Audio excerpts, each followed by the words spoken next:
You're watching Fox 17 News This Morning, your Code Red station.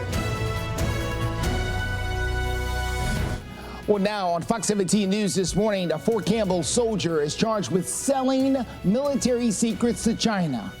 The money authorities say he took in return. Daniel Riley has now been convicted of crashing his car into a mid-state teenager and severely injuring her right in front of her family. We've got the emotional testimony from yesterday. And dry for now, but rain moves in this morning and really picks up tonight into tomorrow. Tracking your latest look at your weather maker coming up in your forecast. Thank you, Greg. Thank you for watching right here on Fox 17 News This Morning. I'm Justin McFarland. Congratulations, you made it to Friday. We have a lot to share with you. We begin with breaking news this morning as we are learning that one man has died after a shooting in North Nashville. Police say it happened in the 400th block of Ponder Place around 2 o'clock this morning. One man, again, has died at that scene. Our Fox 17 News photojournalist Kevin Mumphrey is there now. Police say that a homicide investigation is currently happening. We will give you more updates as soon as we get them. As you can see there, they're at an apartment complex there on the north side of town. Police are still there in a pretty decent number. Detectives going around. I imagine the crime scene unit will arrive shortly as well to process the scene. We'll keep you updated with this scene on Ponder Place in North Nashville coming up in a few. Operation Crime and Justice. Federal prosecutors have now charged a Fort Campbell soldier with selling military secrets to China. This is after an FBI investigation uncovered some very disturbing evidence.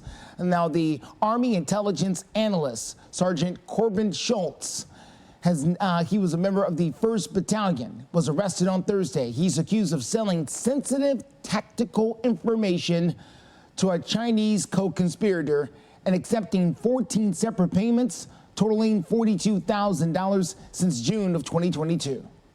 The defendant is charged with entering into a multi-year conspiracy to illegally exploit his access to national defense information for his own financial benefit. He traded our national defense information for cash. Not only is Sergeant Schultz accused of selling sensitive information to China, he's also accused of actively trying to recruit another U.S. military member to become an inside spy for China as well. I'm sure there'll be much more on this story in the days and weeks ahead.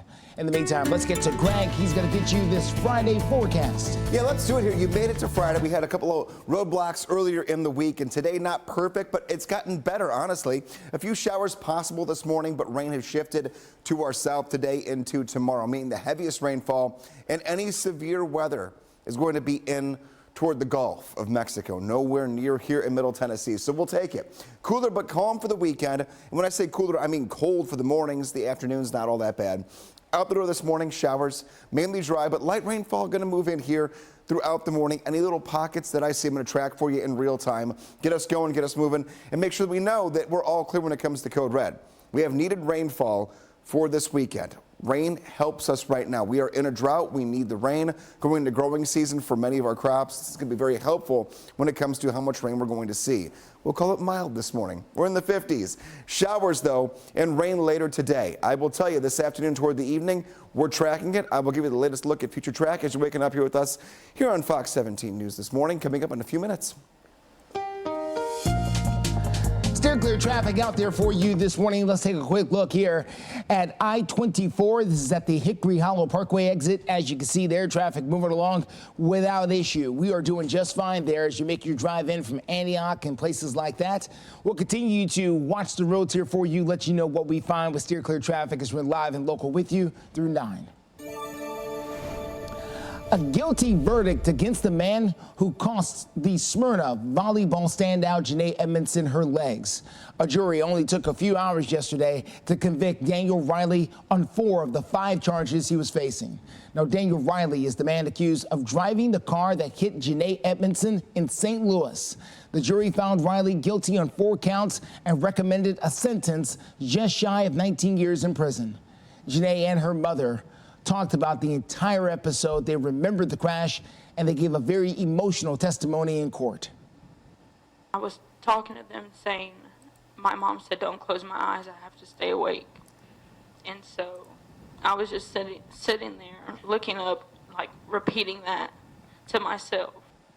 Now keep in mind, Daniel Riley was supposed to be on house arrest when he was behind the wheel of that car. Since the crash, Janae has been able to get prosthetics, but her family says she still has a very long road to recovery ahead. Riley will be officially sentenced coming up in April. We are now 12 days into the search of a 15-year-old Sebastian Rogers. The Sumner County Sheriff's investigators have now reached out for more information for Rogers, and they're doing so by going all the way to Kentucky at a landfill last night, and still they say there's no trace of him. This morning, we are hearing from both his mother and his stepfather. Fox 17 News' Karen Aguilar is live for us this morning with a reaction. Good morning, Justin. Well, we're on our way to Hendersonville, but we wanted to give you updates as we have them. Sebastian's mom and stepdad, Katie and Chris Proudfoot, are emotional, and they say they feel awful beyond words that their little boy hasn't been found yet. They also say that Sebastian loves to play video games. He loves cats, and also he loves to play Legos. Katie says the last time she saw Sebastian was when she put him to bed on Sunday night, February the 25th. Then couldn't find him the next morning. It's been over a week since he's been gone, and she is heartbroken. Take a listen. I can't put words to how hard this has been and how much it hurts not knowing where my son is. They are just hoping he is found. As you can imagine, the pain of any parent that doesn't have their child in their arms or close proximity. We did reach out to the Sumner County Sheriff's Office and also Kentucky State Police to figure out where they are in the search for Sebastian. When we have those updates, we will bring them to you. Reporting live, Karen Aguilar, Fox 17 News, your Code Red station. Well, coming up, a second arrest in the death of a man at his Nashville workplace. We're going to tell you what investigators believe happened in this case. And a burglary in Franklin has... I'm Megan O'Halloran. Fox 17 is partnering with Reading is Fundamental and our parent company Sinclair for Sinclair Care, supporting children's literacy.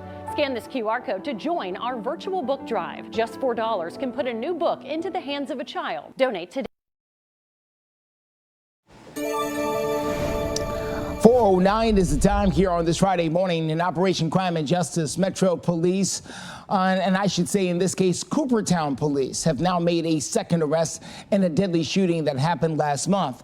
Detectives say that it was Patrick Cathy who shot 34-year-old Stephen Yates to death in a parking lot of a candle company where they both worked last month. Now, police say it was 37-year-old Nicole Tishma who's also arrested in this case. You see her there on the right-hand side of the screen.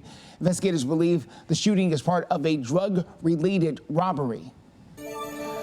Let's go to Franklin this morning. That's where police need your help to identify the man who they say stole thousands of dollars worth of rent checks from an apartment complex. Let's show you the surveillance video. The man they're looking for right here. They say broke into the apartment office at the Royal Oaks apartment in Franklin and stole nearly $20,000 worth of rent checks and money orders.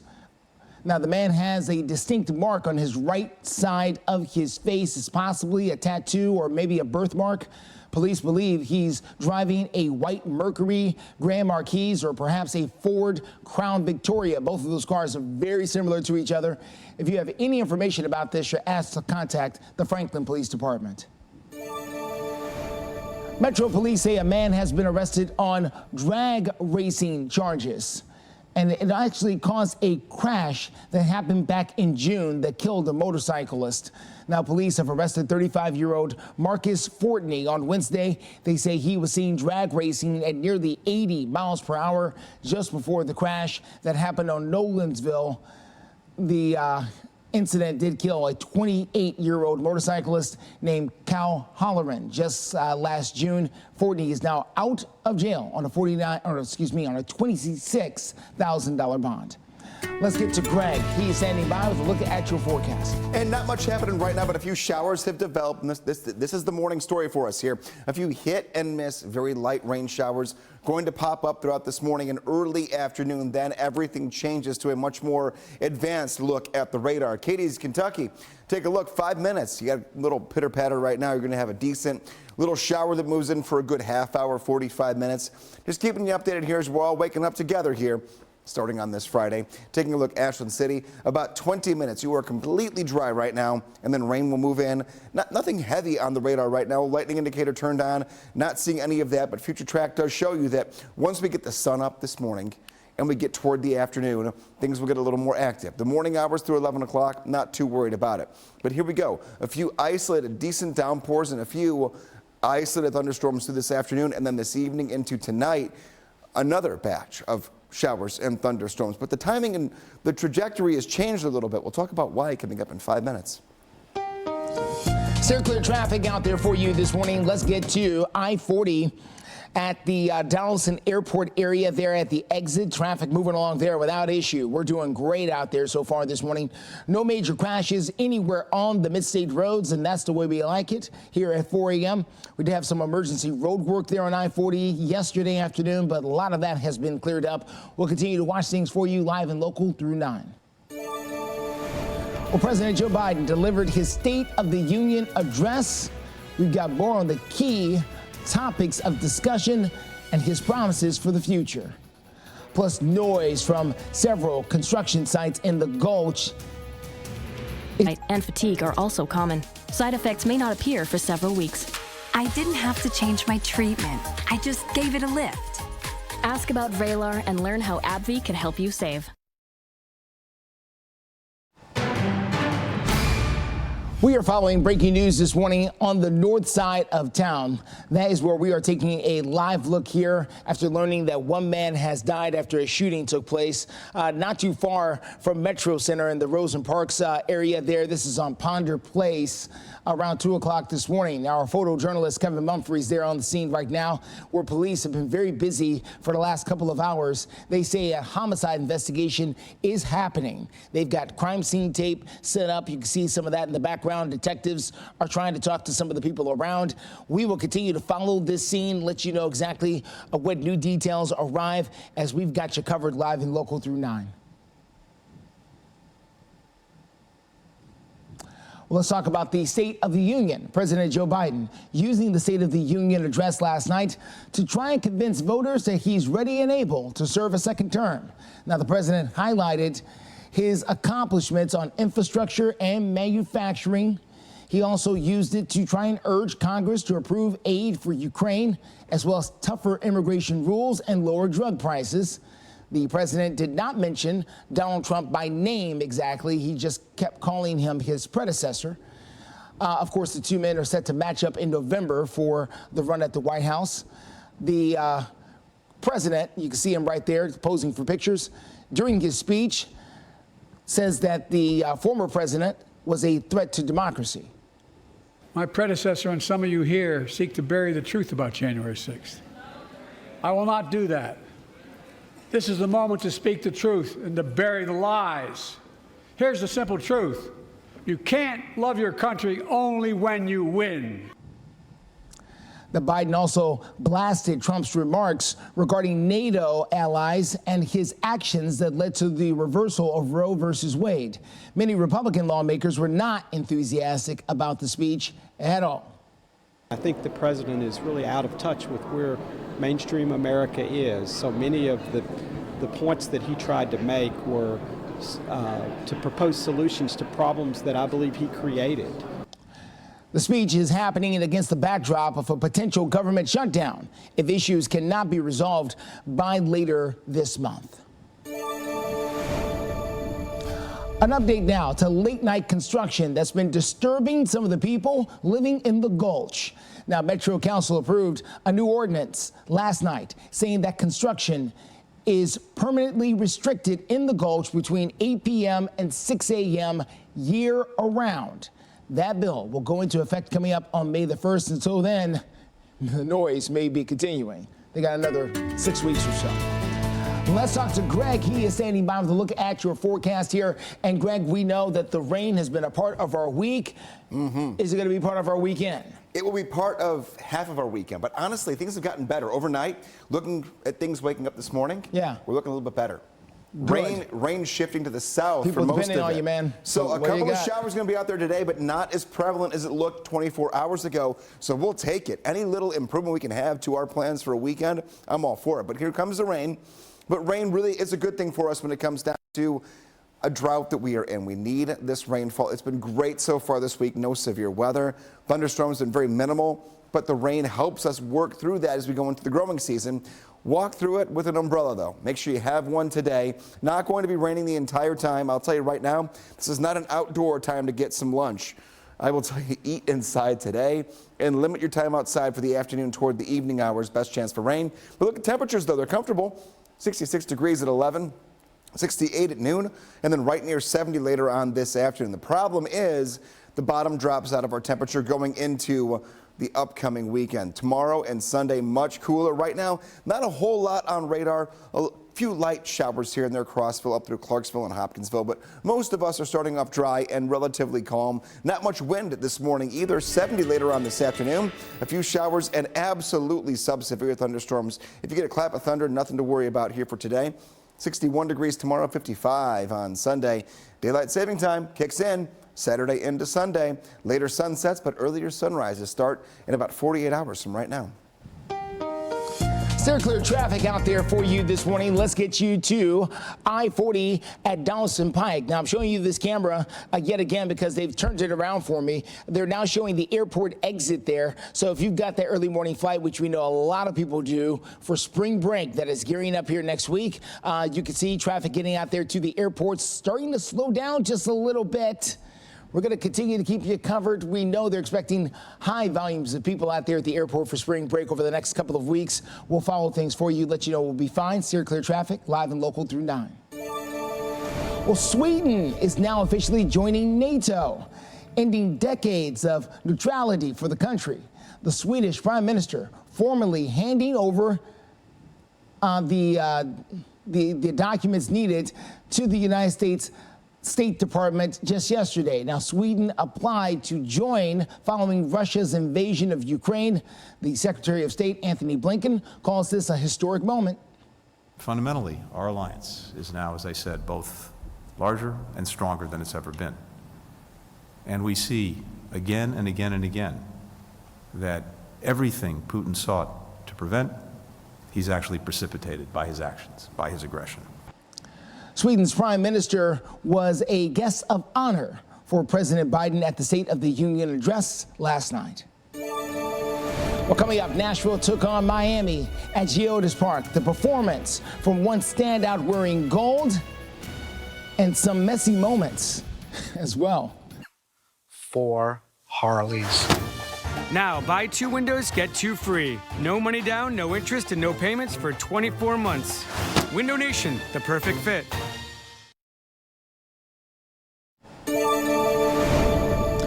Welcome back to Fox 17 News this morning. Let's talk about Nashville SC. They took on Inter Miami and the great Lionel Messi last night and was able to fight them to a 2-2 draw at Geodis Park.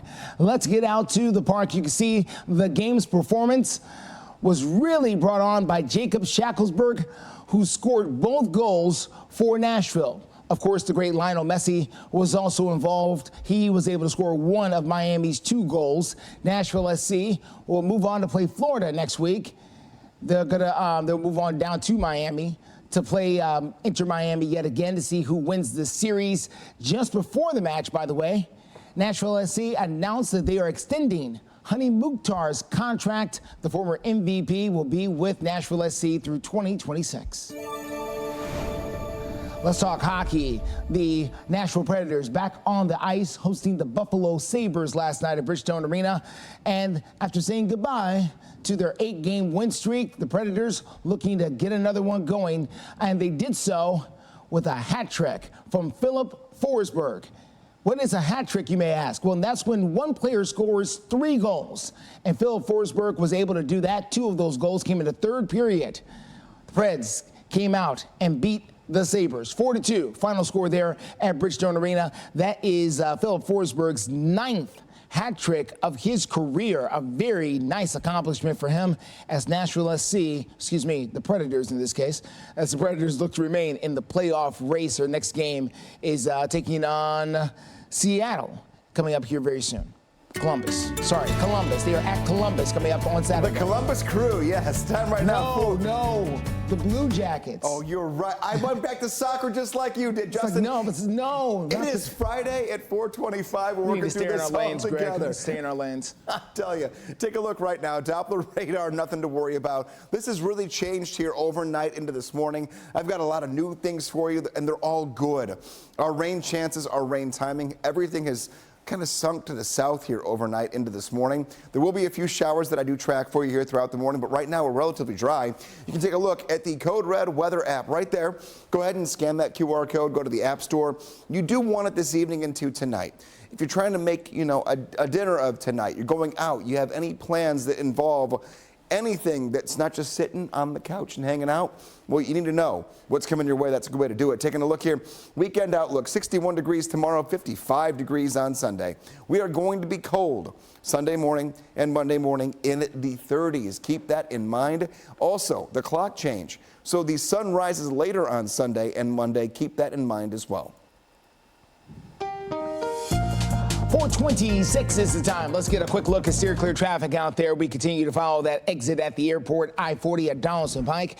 Traffic is moving there. You can get to the airport, but things are crowded. This is the most activity we've seen there at the exit in a few months. So keep that in mind. If you've got an early morning flight, you're dropping someone off, picking someone up, just know it's going to be a little busier than usual over there at BNA. Other than that, we're good to go. Out there this morning, want to take you over to I-40 at 46th Avenue. There we are. Live look from the nations. We're doing well this morning. We'll let you know about anything that does get in your way. Steer clear traffic is one of those things that we've got you covered on Live through 9. A Hendersonville man has died from his injuries after a fight with a security guard at the Tin Roof in Midtown. We've got an update about this in your next half hour. We are entering the only migraine medication that can treat and prevent my attacks all in one. Don't take if allergic to Nurtec. Allergic reactions can occur even days after using. Most common side effects. You're watching Fox 17 News This Morning, your Code Red station.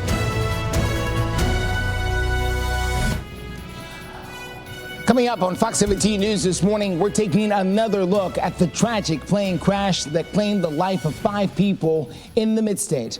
We're going to tell you what their neighbors back in Canada are saying about the people who lost their lives.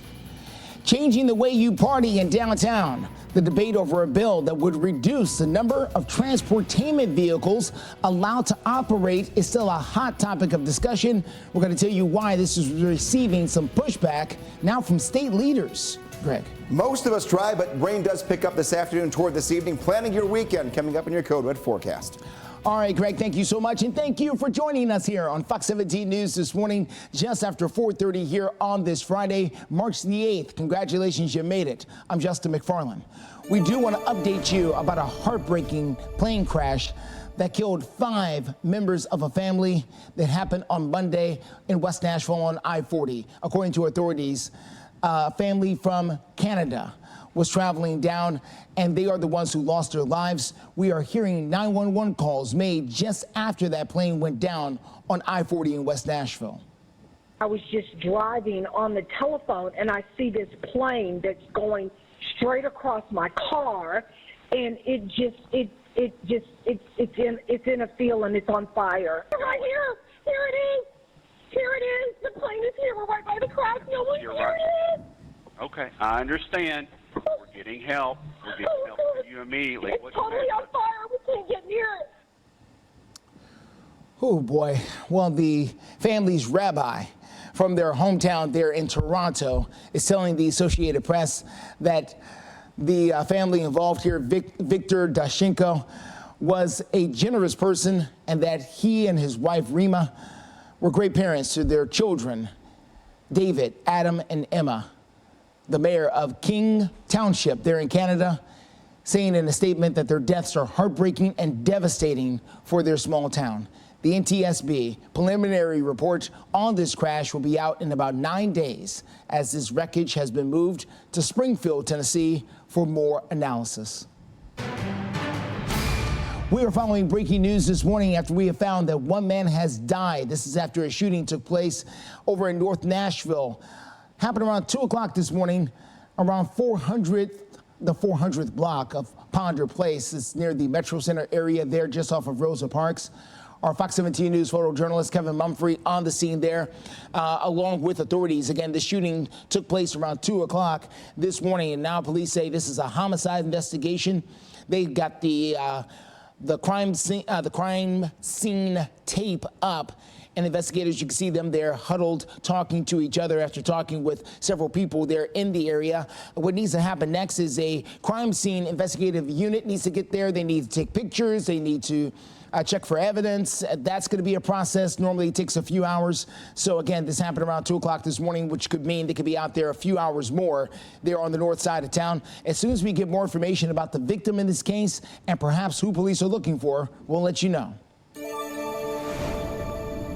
This morning, we are hearing about 15-year-old Sebastian Rogers. His family has been looking for him now for the last 12 days. This comes after the Sumner County Sheriff's Office spent hours searching for Rogers in a Kentucky landfill last night. Fox 17 News' Karen Aguilar has now heard from the mother and stepfather, and she's got reaction for us this morning live in Hendersonville. Good morning, Justin. Sebastian's mom and stepdad, Katie and Chris Proudfoot, are emotional after their son has been missing for over a week now. Here at the Shackle Island Volunteer Fire and Rescue, crews have been searching nonstop, scaled back their search, and then took it to a landfill in Kentucky. Officials still say there is no trace of Sebastian. Katie says the last she saw of him was when she put him to bed on Sunday night, February the 25th. She says when she tried to wake him up for school, he was gone. They've been praying he comes back home, and Katie describes how she's been feeling so far. She didn't want to show her face. She says she was too emotional. Take a listen. Horrible beyond words. This was an experience that I would have never dreamed would come. Honestly, I can't put words to how hard this has been and how much it hurts not knowing where my son is, where he's at, if he's okay. Just horrible. Our hearts go out to them as we continue to dig deeper into where Sebastian could be. I reached out to the Sumner County Sheriff's Office along with the Kentucky State Police for more information and the latest updates. When we have those answers, we will bring them to you. Reporting live in Hendersonville, Karen Aguilar, Fox 17 News, your Code Red station. 4:25, looking at your forecast, getting out the door here. You made it to Friday, but now a couple of showers going to be out there this morning and toward the afternoon. Here's your current radar. Last 3 hours, not a whole lot happening. We're waking up, we're getting moving, and if you're in the Nashville area, you've not seen a drop of rain so far overnight, but Clarksville up toward Hopkinsville, you can see the trajectory is going to go from the bottom left-hand side of your screen to the top right-hand side of your screen throughout this morning. I've got good news, though. Most of the heavier rainfall, thunderstorm activity, and any potential for severe weather well down to our south. Our weather pattern has shifted overnight, giving us some decent rainfall to work with, but it's going to be helpful rainfall. Everything, again, going from bottom left to top right. We'll continue tracking a few showers for you here throughout the rest of this morning. Just know that today, right up near 70 degrees, you're grabbing the umbrella, but you're not worrying about severe weather. Overnight tonight, down to the 50s. The bigger talk is going to be the weekend. We're changing clocks. We're back to winter weather when it comes to morning temperatures. We're going to tackle all that coming up in a few minutes and a check of your Code Red forecast. Steer clear traffic out here for you this morning. Let's get you to I-40 at Donaldson Pike there near the airport. The exit for the airport pretty busy this morning, but not causing big delays. That is certainly great news as you get out and about. Here's a look at I-24 Waldron Road. That drive coming in from the Laverne area and in the Rutherford County area, looking very nice out there this morning. No big problems either way. If there are any disruptions, we got you covered. Steer clear traffic, of course, live and local with you through 9 o'clock this morning. An update now as a Hendersonville man hospitalized after a scuffle with a bouncer at a Midtown bar has now died. Now, Metro Police say that the security guard is Richard Cornelius. He hit Austin Turner when he tried to get back inside of the tin roof there in Midtown. Turner hit the ground and fractured his skull. After weeks in the hospital, Turner's family took him off of life support. Cornelius is now facing aggravated assault, but those charges could increase. A bill drafted to allow old fire trucks to be used as entertainment vehicles has been rewritten to put the state in charge of regulating all party vehicles. Now, this bill targets Nashville in particular, which recently reduced the number of transportation vehicles allowed to operate downtown Nashville. The city also regulates the routes and the hours of operation. The bill sponsor, William Lamberth, says Metro leaders have been inconsistent and operators deserve better. Coming up, a senator says he is not stepping down, even after investigations that continue to get more intense. We'll tell you about this story when we get back. Also, power lines have ignited massive wildfires across the state of Texas and the Panhandle. With 27 competitors. This is the biggest tournament of champions ever. Weeknights at 5 on Fox 17.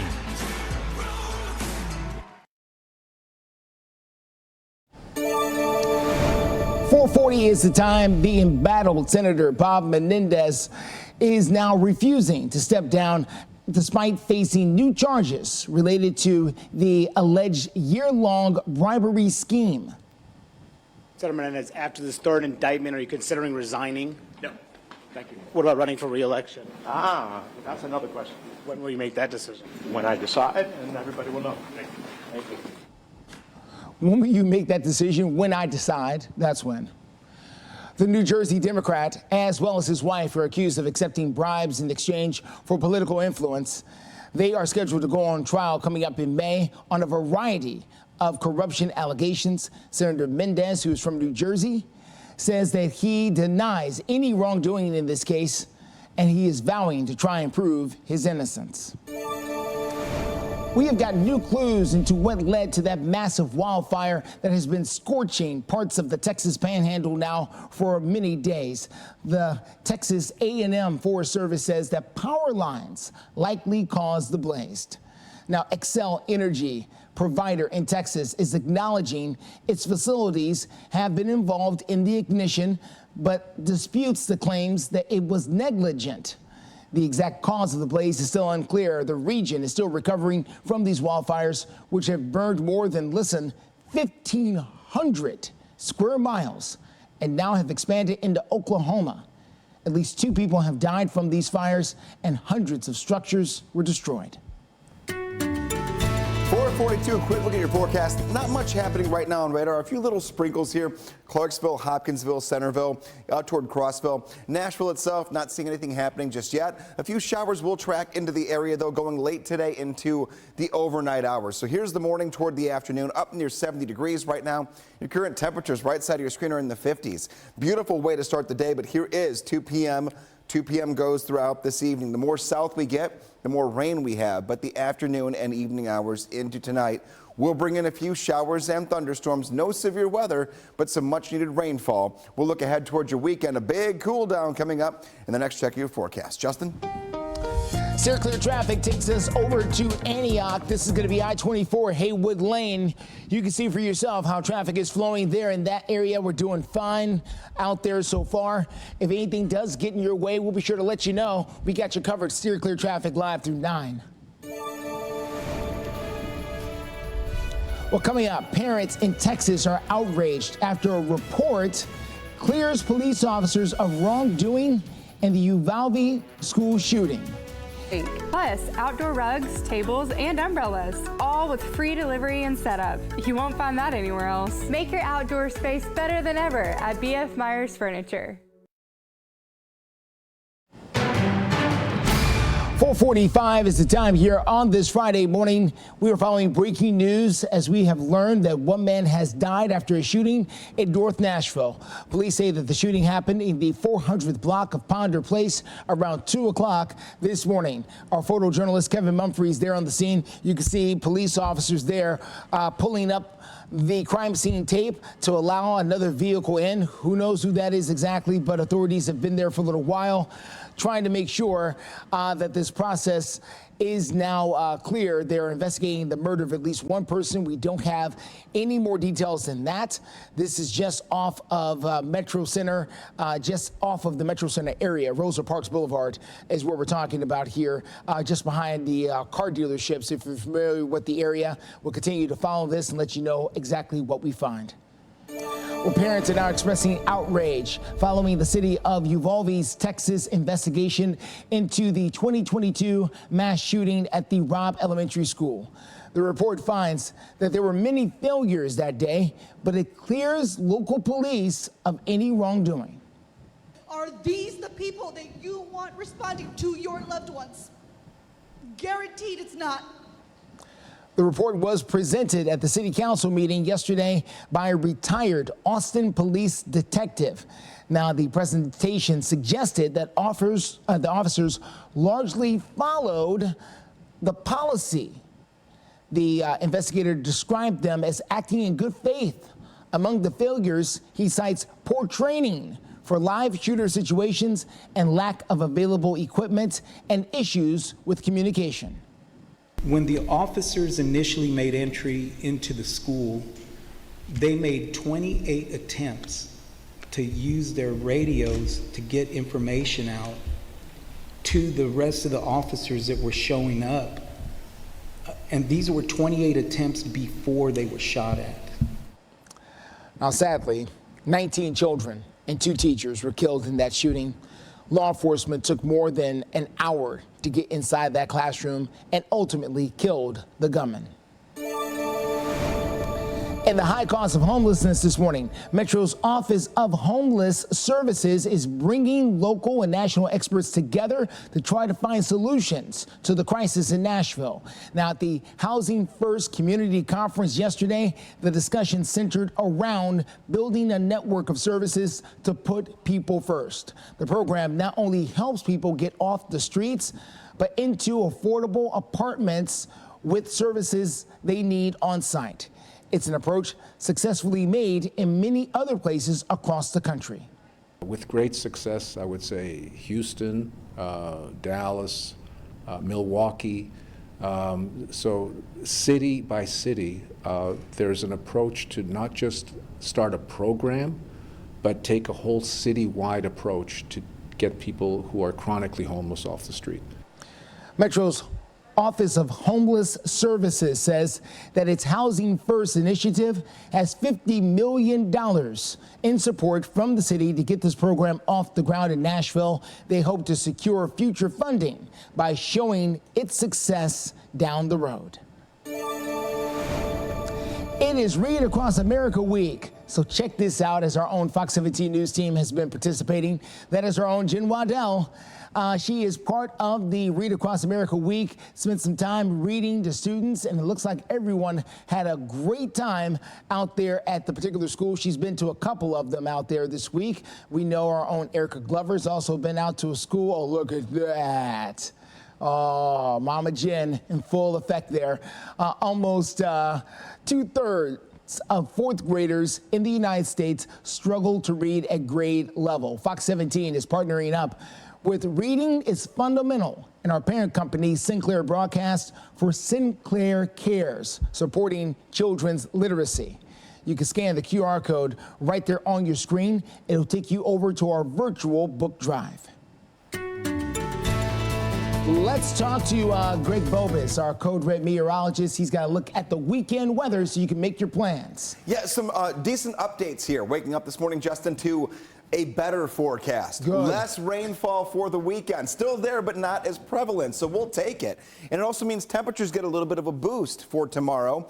Sunday's still going to be cool. Nighttime temperatures tomorrow night and Sunday night still cold, but look at that. Our City View camera What city is that? If you were here about 10 years, you're going to go, what in the world? If you're brand new, this is the brand new skyline that we've got for us here. Much better than yesterday morning. We were socked into fog. It was not great. For many students, this is their last day before spring break starts.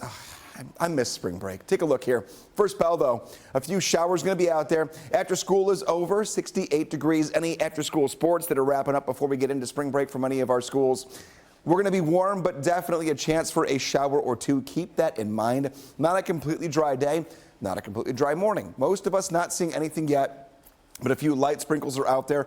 Honestly, most of this rainfall, Dickson through Centerville and out toward Linden, most of it's not hitting the ground just yet. That's how light we are. We're going to keep our eyes on this throughout this morning. Here's the last 3 hours. Tiny little pop-up showers. Nothing big here. Temperature up near 70 degrees later on this afternoon. And I mentioned a little boost in temperatures that pushed tomorrow back into the lower 60s. Nighttime, though, tomorrow night, Sunday night, 30s, not great. We flipped the clocks. A big shift to the system when you wake up Monday morning for work and school if you don't have spring break, with 35 degrees and a sunrise after 7 o'clock in the morning. Steer clear traffic out there for you this morning. Let's get you a live look here at the latest happening on the roads. That includes at I-24 Haywood Lane. As you make that drive out and about there in the Antioch area, we're moving along just fine. No big problems in either direction out there so far. What about some other areas of town? Let's check in. Here we go, 40 at Spence Lane over on the east side. Things also looking good over there. We will let you know if anything pops up, but right now, so far so good. North, south, east, and west. A new report finds thousands of children are landing in emergency rooms after taking a sleep-regulating hormone. Now, the report from the Center for Disease Control and Prevention says many young children are ending up in ER for unsupervised use of melatonin. Now, the federal data shows around 11,000 children ages 5 and under visited the emergency room for unsupervised melatonin consumption between 2009 and 2020. The CDC says at least 5 of these ER visits involving melatonin comes from products with chewables involved, like gummies or tablets, and children may be thinking they're eating candy. One pediatric expert says that parents need to protect a lot of these supplements like they are prescription drugs before giving them to children. Well, coming up, a big reveal for Springfield as they're getting a brand new skate park. Take a look before that ribbon cutting happens later today. And you may have heard. Pharmacist about Gardasil 9.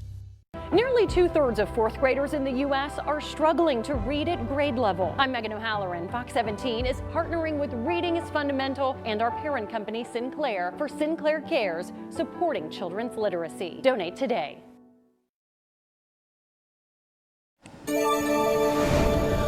4:55 is the time. Live look there along Lower Broadway. That is where things are a little wet after they've wiped down the streets for another night. The beer trucks will arrive soon as well. They also had a huge grand opening down there. Garth Brooks opened up his brand new honky tonk, the Friends in Low Places down there officially. So lots going on. The Predators with a big win. What's happening this weekend? There's always shows at the Ryman, all that coming up here for you, live and local through 9. We'll let you know. From Smoky Bar News, the city of Springfield will be getting a brand new skate park. It's going to be in the Garner Street Park. The Kiwanis Club of Springfield, as well as the city, has been working on this now for the last little bit, trying to get the skate park together for the last decade. The skate park will be open during regular park hours. Let's get to Greg standing by with a look at your forecast. And we're looking pretty good here. Justin, just a couple of showers that are out there right now. This is nothing heavy, and a lot of this rainfall because the radar's tuned really good this morning for us here to watch the afternoon. Most of this is not making it to the ground level. If it does, light sprinkles in a few spots. And you can see they kind of flare up when they die down, then another one flares up and dies down. That's this morning. Once we start getting a little more consistent rainfall, we'll put some tracks on it for you so you know what's coming your way. Just know, grab an umbrella, no matter what. that'll help you out here this morning. Get the Fox 17 Code Red weather app. You scan that QR code. Yeah, I'm a broken record. Every day I say, get it. Do you have it yet? No? Well, that's why I'm a broken record. Go get it. It'll help you out this weekend, tonight into tomorrow. There will be some rain that does move in. This weekend is different than what you've been used to so far this week. It's cooler.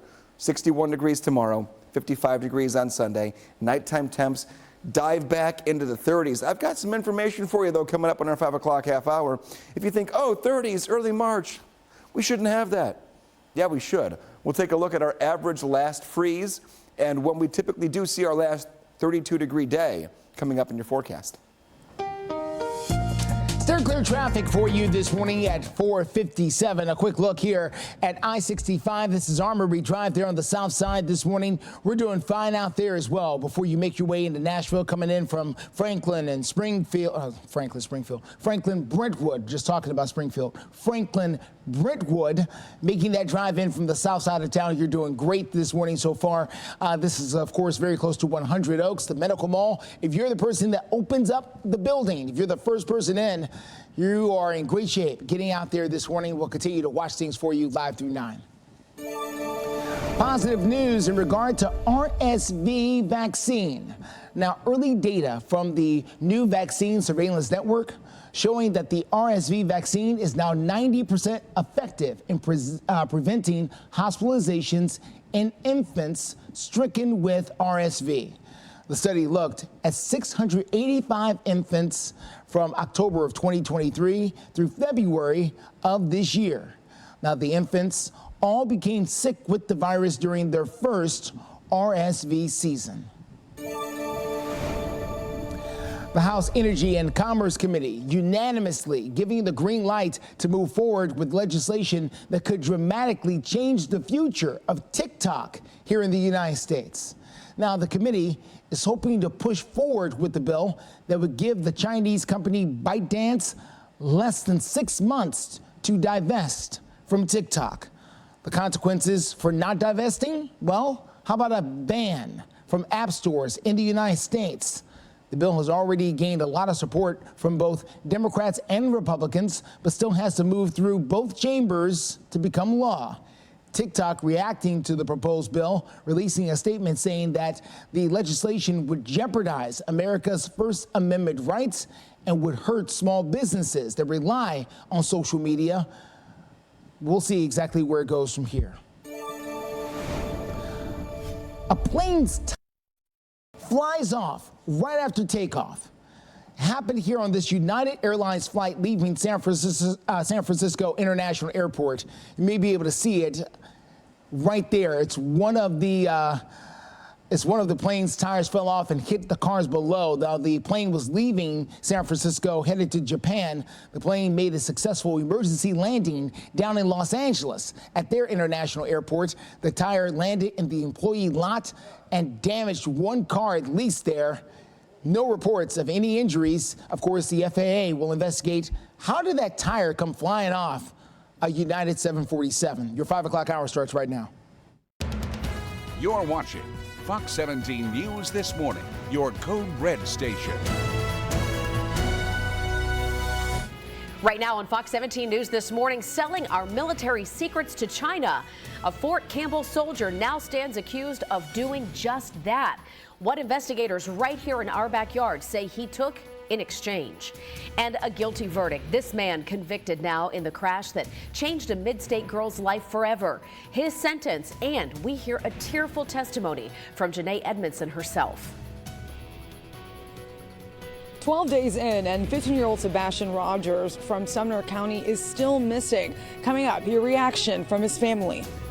It is a very busy start to this Friday morning. Thank you so much for joining us for Fox 17 News This Morning. I'm Jennifer Waddell. Erica Glover's off today. Let's get right to our top breaking news story this 5 o'clock hour, and we take you to Metro Center. We put a map here to see the exact location. We've learned one man is dead after a shooting here in North Nashville. Police confirming it happened in the 400 block of Ponder Place, which is where we are live right now. You can see this is an apartment complex. The shooting happened around 2 o'clock this morning, and this is actually just down the street from our station. I mentioned it's here in Metro Center. Our Fox 17 photojournalist Kevin Mumphrey been out there this morning as investigators have been coming and going. People have been milling about. We do know that detectives are now on the scene. So just as soon as we get updates from them, we will let you know here on Fox 17 News. Continuing coverage this morning now as we are hearing from 15-year-old Sebastian Rogers' family. Sebastian has now been missing for 12 days. We are entering day 12. And his mom and his stepdad speaking with Fox 17 News comes after we've already talked to the biological father. And Sumner County Sheriff's investigators have now spent hours searching a Kentucky landfill. We first brought that to you as breaking news yesterday, and this morning, as we hear from the mother and the stepfather, we also get more updates from Fox 17 News reporter Karen Aguilar. She's live in Shackle Island. Good morning, Jen.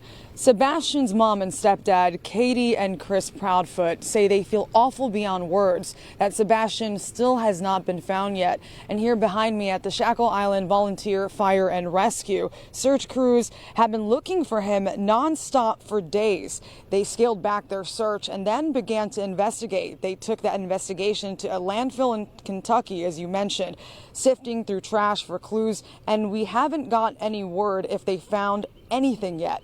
Katie and Chris are devastated. Katie says she did not want to show her face because she was too emotional. She reacts that he's still missing. Take a listen. Every day is harder than the last. I mean, we're out, we're looking, we're trying to make sure that everyone stays looking and doesn't let his face fall to the bottom of a feed or get covered by some other nonsense. I asked the Sumner County Sheriff's Office about the likelihood of Sebastian passing away or being found dead, unfortunately, somewhere. And we also asked them in regards to foul play. We still haven't heard back yet. If we have any updates, we will bring them to you. Reporting live in Hendersonville, Karen Aguilar, Fox 17 News, your Code Red station. Karen, thank you. By the way, if you want to see our in-depth reporting on that story, we've got it all for you in one place at fox17.com. Operation Crime and Justice. Federal prosecutors have charged a Fort Campbell soldier with selling military secrets to China. An FBI investigation uncovers disturbing evidence. Here's what we've learned so far. Army intelligence analyst Sergeant Corbin Schultz with the 1st Battalion arrested just yesterday, accused of selling sensitive tactical information to a Chinese co-conspirator and then accepting 14 separate payments totaling $42,000. This goes back to 2022. The defendant is charged with entering into a multi-year conspiracy to illegally exploit his access to national defense information for his own financial benefit. He traded our national defense information for cash. So not only is Sergeant Schultz accused of selling sensitive information to China, he's also accused of actively trying to recruit another member of our military to be an inside spy for China. Now, all the exact details of, what was leaked or what might China know that could put us at risk, all of those details have not yet been revealed, but you can bet we'll be asking questions about that and working to get you answers live through 9. Right now, 5:05 is the time. Happy Friday, Greg. Happy Friday indeed, and I've got some good news for us here. Waking up, getting toward the weekend, and I've been telling you all week, rain, rain, rain. There's still rain, but I'm not going to go 3 rains, just 2. Meaning the rain chance has gone down a little bit here. A few showers possible this morning, little light rainfall. Do not worry about it. Windshield wiper, umbrella, you're good. Most of us are dry for right now. Rain has shifted to the south tonight into tomorrow. Most of your Saturday now trending on the dry side. Cooler but calm for the weekend. I can't change the temperature, but at least the rain chances have changed a little bit. And this is kind of getaway day for many of us. We got spring break starting up here. Taking a look, your flight cast, getting out the door. Yeah, getting up to the gate. You have temperatures this morning at 62 degrees at 9 a.m. Noon will be 68 degrees and then 67 at 3 p.m. Rain chances kind of dwindling toward the afternoon, picking up overnight into tomorrow. And once you're in the gate, kind of picking your spot, finding that phone charger. Right now, 57 degrees at BNA, only one flight delay so far this morning. So we're in a good place to start here on a Friday. Like to hear that, Greg. Thank you so much. 5:07 now. Steer clear traffic time. Things all in all looking really good. This is a live look. I-40 at Donaldson Pike.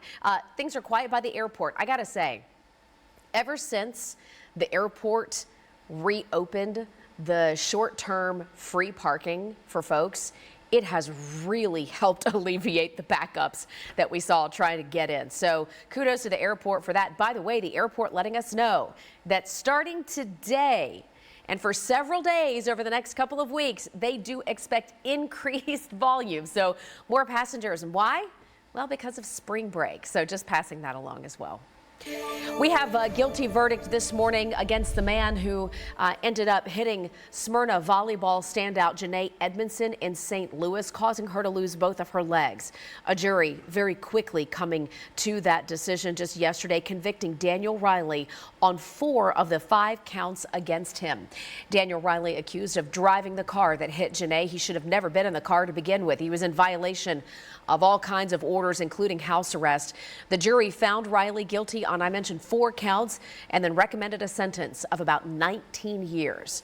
Janae, her mom, her dad, all speaking out in court, reliving that terrifying crash in their testimonies.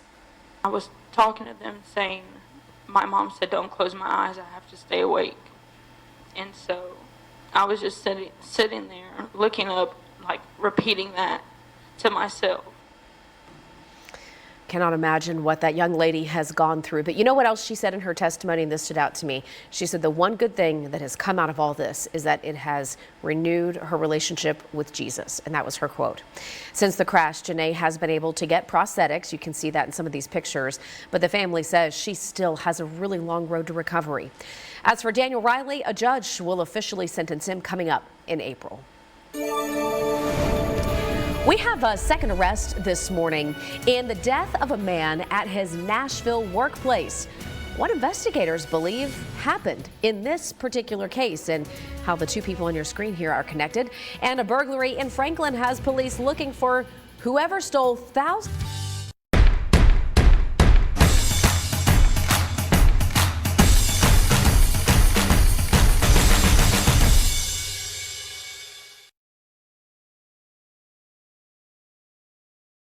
Hey, good morning. Welcome into Fox 17 News this morning. 5:11 is the time. Operation Crime and Justice right now. Police in Coopertown making a second arrest now after a deadly shooting that happened last month. Detectives say Patrick Cathy shot 34-year-old Stephen Yates to death in the parking lot of a candle company where he worked in Antioch. Last month, police arrested 37-year-old Nicole Tishma in the same case. Investigators believe the shooting was part of a drug-related robbery. And here we are, 5:12. Quick look at your forecast. Radar right now, not much happening, but I will tell you right now, if you're in the Nashville area in the next half hour, a couple little light showers and wind in your direction. Nothing to really worry about here in terms of the overall scope of things. Future track showing you that rain moves in, but not nearly as quickly as it looked even 24 hours ago. Everything through 11 o'clock, just little sprinkles here and there. Grab an umbrella for this afternoon because by 2 p.m. things do flare up a little bit more on the radar for you. Greg, thanks. No flare-ups in traffic right now. Steer clear traffic looking really good. We are right now I-24 over by Harding Place, and looks like we saw some flashing lights going by there, but that's not anything to worry about. No crashes reported, no big backups, but I do see a lot of volume. Kind of wonder if people are hitting the road early today for spring break. Could be the case. It is the case at the airport where there are a lot of extra people over there this morning. So be safe as you hit the road. We'll check in on Steer Clear traffic again in just a few minutes. The State of the Union address overnight. Did you catch it? What did you think? We're going to go over the key topics of discussion, the president's promise for the future, and the reaction. Plus, noise from several. I don't get it, but I like it. Let's never leave. Introducing a new home collection. Discover it all at Kohl's. Fox 17 News, Code Red Weather. Your first line of defense when severe weather threatens.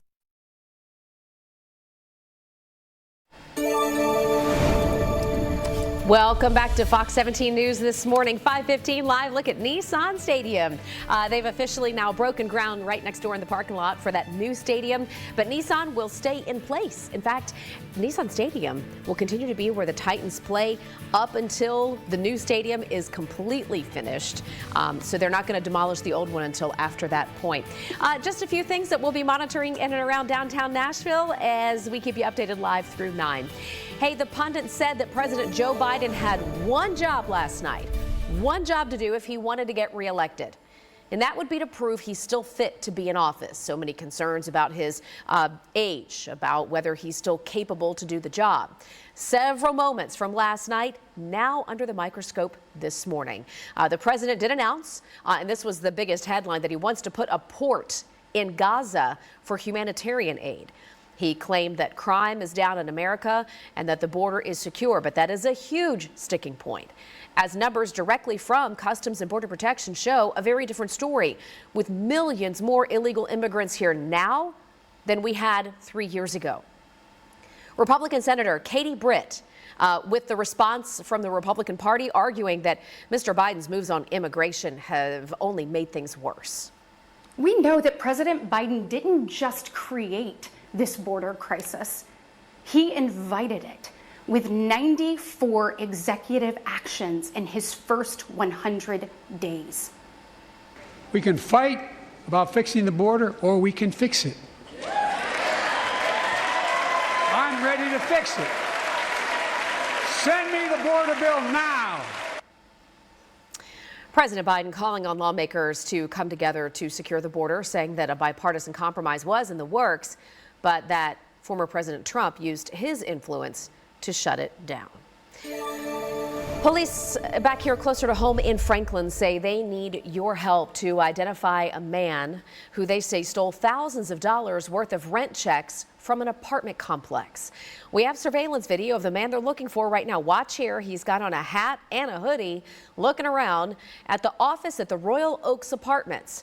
Police say, watch him here. He starts trying to kick in the door, stole some $20,000 worth of rent checks and money orders.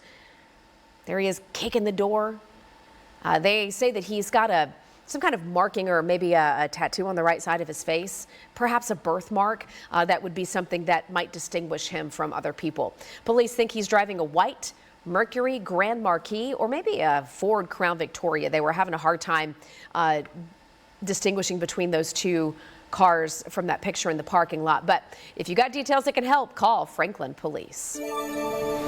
Now we go to the Gulch this morning, where new from overnight, an update on the construction that's been bothering folks living in the Gulch. Metro Council just approved a new ordinance overnight saying that construction is now permanently restricted in the Gulch between the hours of 8 p.m. and 6 a.m. year round. I know so many folks who live there and who visit there will be glad to hear that. Hopefully no more earplugs overnight. There had been no ordinance in place prior to this, so the construction companies were not in violation of anything. This is gonna change that. The bill is set to go into effect May 1st. 5:19 is the time right now. Greg, on my way in this morning, it kept feeling like it was trying to rain. Like I'd see a few little sprinkles on the windshield, just enough. You know, that little annoying thing where you got to click them on, but no full-on rain, at least on my drive. How are things shaping up now? So far, a couple little sprinkles here and there. Okay. Weather really is kind of the little engine that could. I think I can. Like I think I can. Going. And then it just doesn't. That's good, though. We actually have tapered down our rain chances for today. Now, our neighbors to the south, I apologize to you right now, but that's okay. You can take it because they're the ones who are going to get the showers and storms. I've already fast-forwarded you toward 2 o'clock. This morning, there will be a few sprinkles. I'm not saying leave the umbrella at home and grab the sunglasses. No. The amount of rain that we get, though, today has dwindled down considerably. Taking a look here, 8 p.m. 24 hours ago, I showed you this exact same map. And we had rain all the way up through Nashville in towards southern Kentucky. Things have changed quite a bit. I'm not calling it totally dry this evening. Still plan for rain, but steady, consistent thunderstorms are not as prevalent. That's a good thing for us. There will be some rain overnight tonight, going into tomorrow morning. This is the one other change. The first half of your morning through 9, 10, 11 o'clock in the morning. Tomorrow, we'll have some rain. That is the other change that we had. So less rain today, a little more for tomorrow morning, but no severe weather. Steer clear traffic out here for you this morning. A quick look here at I-24 at Harding Place. You can see there traffic moving along without issue. We're doing just fine over there this morning. Here's a look near the airport, I-40 at Donaldson Pike. Also looking just fine. We know that the airport, and they've sent us warnings, are going to be busy out there because of spring break. They're expecting a lot more people to head out there towards the airport. But right now, things are fairly calm. We'll continue to watch things for you live through 9. At 5:21, Nashville SC didn't hurt themselves last night. I guess one way to look at it. They took on Inter Miami and the great Lionel Messi, and it ended in a draw. So not a loss, not a win. Therefore, didn't really hurt themselves, at least not at this point. The game's performance brought to fans by Jacob Schackelberg, who scored both goals for Nashville. He was on fire. Miami got 2 goals in, one by Messi. Nashville SC goes to Florida next Wednesday to play Miami at home. And then that will determine how things move forward in this particular series. Also worth noting, we just found out yesterday that Nashville SC has extended Hani Mukhtar's contract through 2026, so he's sticking around. If the city of Nashville has to tow your car, it could cost you hundreds of dollars to get it back. Some city leaders. Sunday, shop one of the year's biggest furniture sales. Get 30% off your entire purchase or get 0% interest for 5 years with 0 down. Shop the Orange event at your local Ashley. 5:24 is the time this morning. All right, Nashville, so listen up. As you go out and about this weekend, you're starting to enjoy yourself. You may remember, I didn't quite pay the bill out there for parking, and maybe you can get yourself into a situation where your car could actually get towed. Well, if that has to happen for any reason, whether it's illegal parking or you had to leave your car on the side of the road because it wouldn't move anymore, you had a hard time trying to find someone to take it away, it could cost you plenty. How much? Well, we're starting to get a better indication of that. These are the prices from the City of Nashville website when it comes to towing your car. You can see right here, $225 just to tow your car to the Metro impound lot. We're also talking about the different types of vehicles. If it has to be towed, it could be $370. If it's wrecked, $475, and it gets deeper than that. How about the storage fees? There's a flat fee of $200 a day to have it there, then $35 a day after that, depending on exactly what kind of vehicle you have. Members of the Metro Council say all of this needs to be reformed because the fees are adding up to be a lot. My issue is with the process itself. I think it's fundamentally flawed, that you can take a person's vehicle against their will, without their consent, that you can take it to the towing lot, you charge fees for tow, you charge fees for docking, you charge an administrative fee. I just think it's a lot for a person who has no control and can't get their vehicle back. Now, the new policy will put the prices in the hands of the Metro Police Chief. He would determine exactly how much these particular fees would be. He would do so in association with the Metro Finance Director. So far, no final decisions for council has been made. This issue just presented itself last night. 5:26, looking ahead toward the weekend. We're finally almost there. I'm getting things a little bit better here, and if you're a kid waking up, congratulations. A lot of you made it to spring break, and if you haven't just yet, you're getting close. But maybe this is your last day heading to class before you get to walk out that door and have a week off. Take a look. First bell, though, I would grab an umbrella. You don't want to get rained down before you're heading out. And when you're out there at the bus stop, that's the worst thing in the world. Taking a look here. After school, 68 degrees, but still a few showers out there.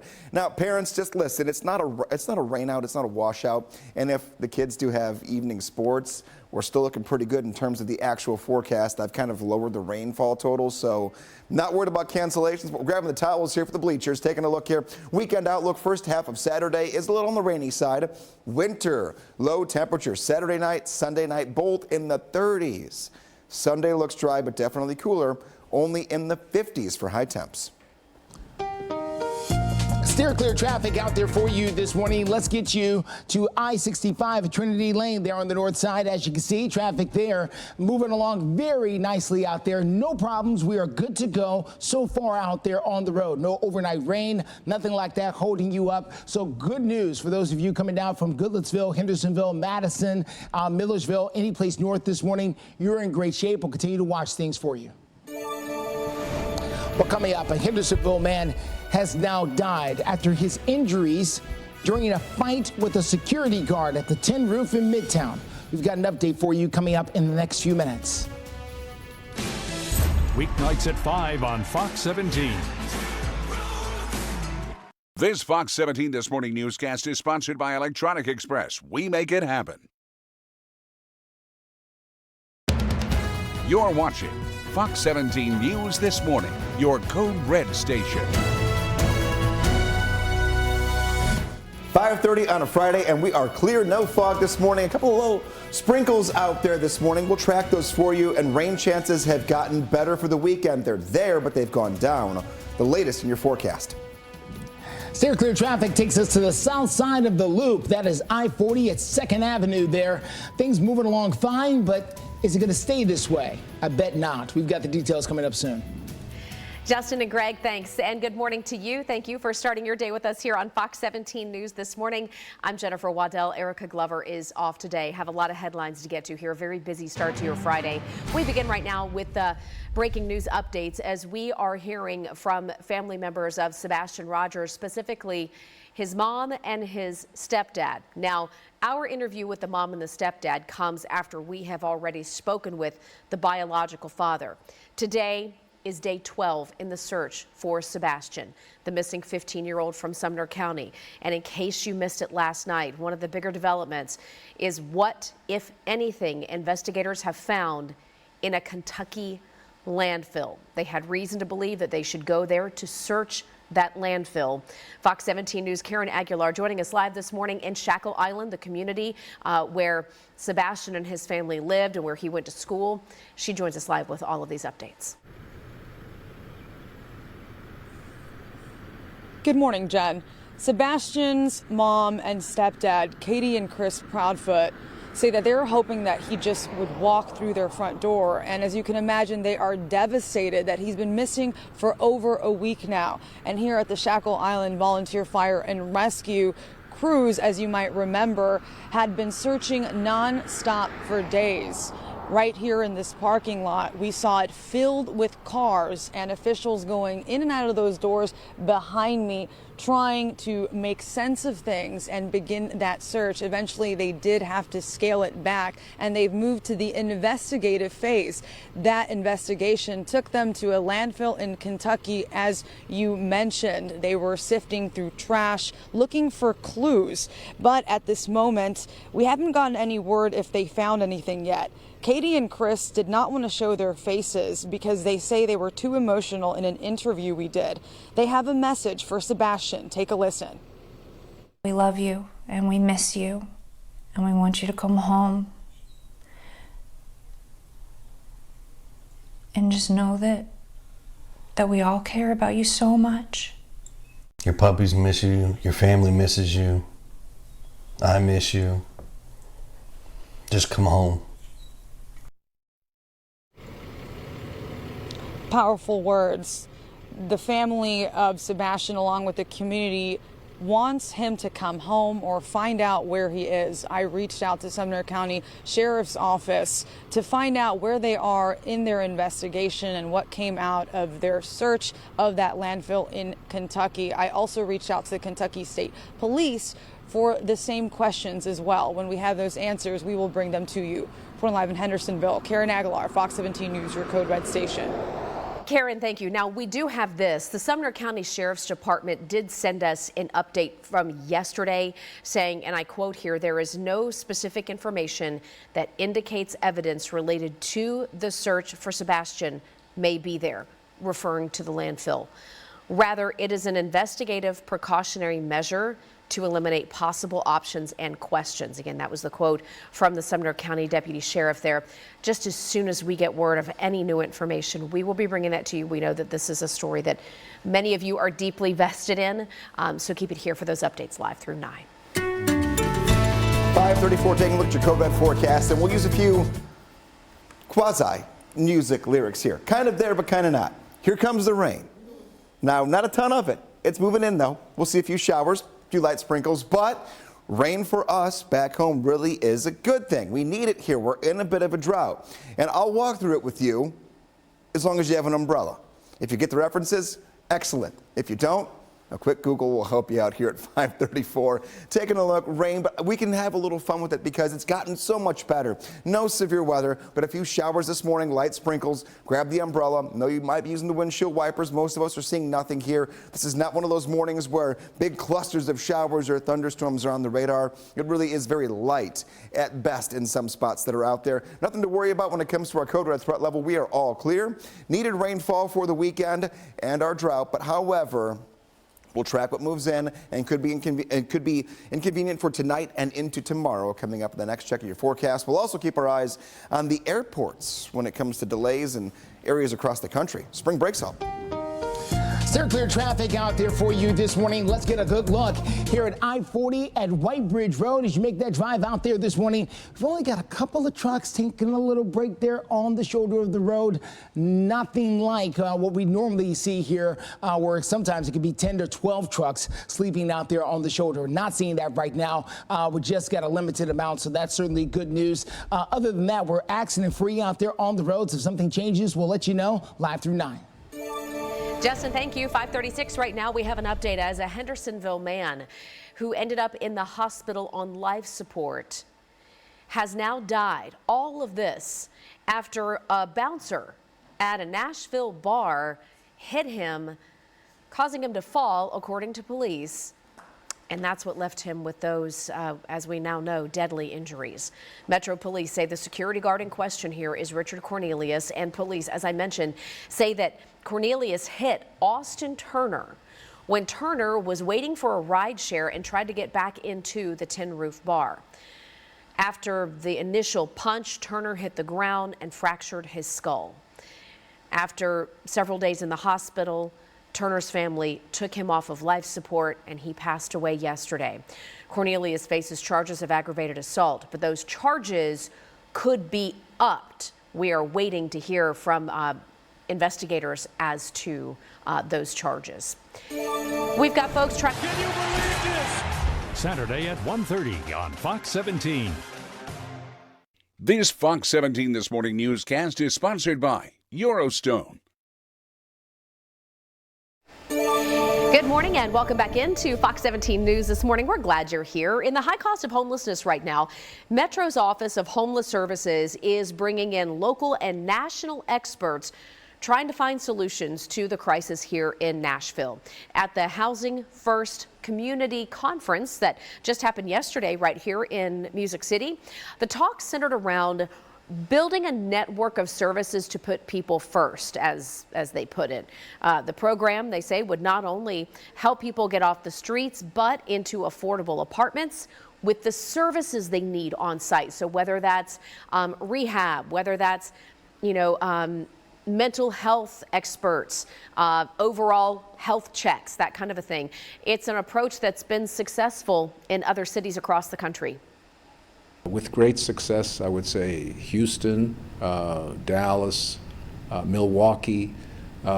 So city by city, there's an approach to not just start a program, but take a whole citywide approach to get people who are chronically homeless off the street. So Metro's Office of Homeless Services says that their Housing First initiative has $50 million worth of support from the city to get this thing off the ground in Nashville. They have tried over the years different kinds of plans with a whole lot of money thrown at them as well. They hope to secure all that money by continuing it and showing successes down the road so that they can get a bigger effort here underway. It's 5:41 right now, and let's get a check of your Friday forecast. It's kicking off the weekend. It's giving kind of rainy vibes. Yeah, not perfect by any means, but I'll tell you this, I mean, a little gloomy here. A couple showers that are moving into our westernmost counties. Not a big deal by any means. Just know that grabbing an umbrella, you're going to be thankful you did so. Showers on and off this morning, but the bigger rain chance does come later on going in toward the afternoon. Future Track showing you a look this morning of basically what we're seeing. Not much happening here.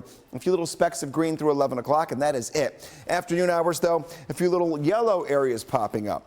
And every morning, I always tell you whenever I'm showing you rain that's coming in, the hotter the color, so yellow, then to orange, then to red, the heavier the rainfall. When we keep it green, we're good to go. We're relatively good to go for this entire evening into tonight. But if you have evening plans for your Friday, make sure that you have the umbrella. Make sure you know that being outdoors the entire time, probably not a good idea. Rain tracking into the area for this evening, but the rain chances for thunderstorms has gone down significantly. Steer clear traffic out there for you this morning. Let's get us started at I-24 at Old Hickory Boulevard. This is out there in the Antioch area, Cane Ridge area, making that drive in from the Antioch, Laverne, Smyrna corridor. You're looking nice out there so far this morning. It's Friday. Friday is a wild card. We don't know what it's going to bring us there as far as traffic is concerned, especially from Sumner County or Rutherford County. Here's the drive times right now, though. 26 minutes in from Mount Juliet, 48 minutes in from Rutherford County, 25 minutes in from Franklin. Justin, thank you. The war of words leading to, Bob is after a missing person. This guy is a maniac. Tuesday at 7 on Fox 17.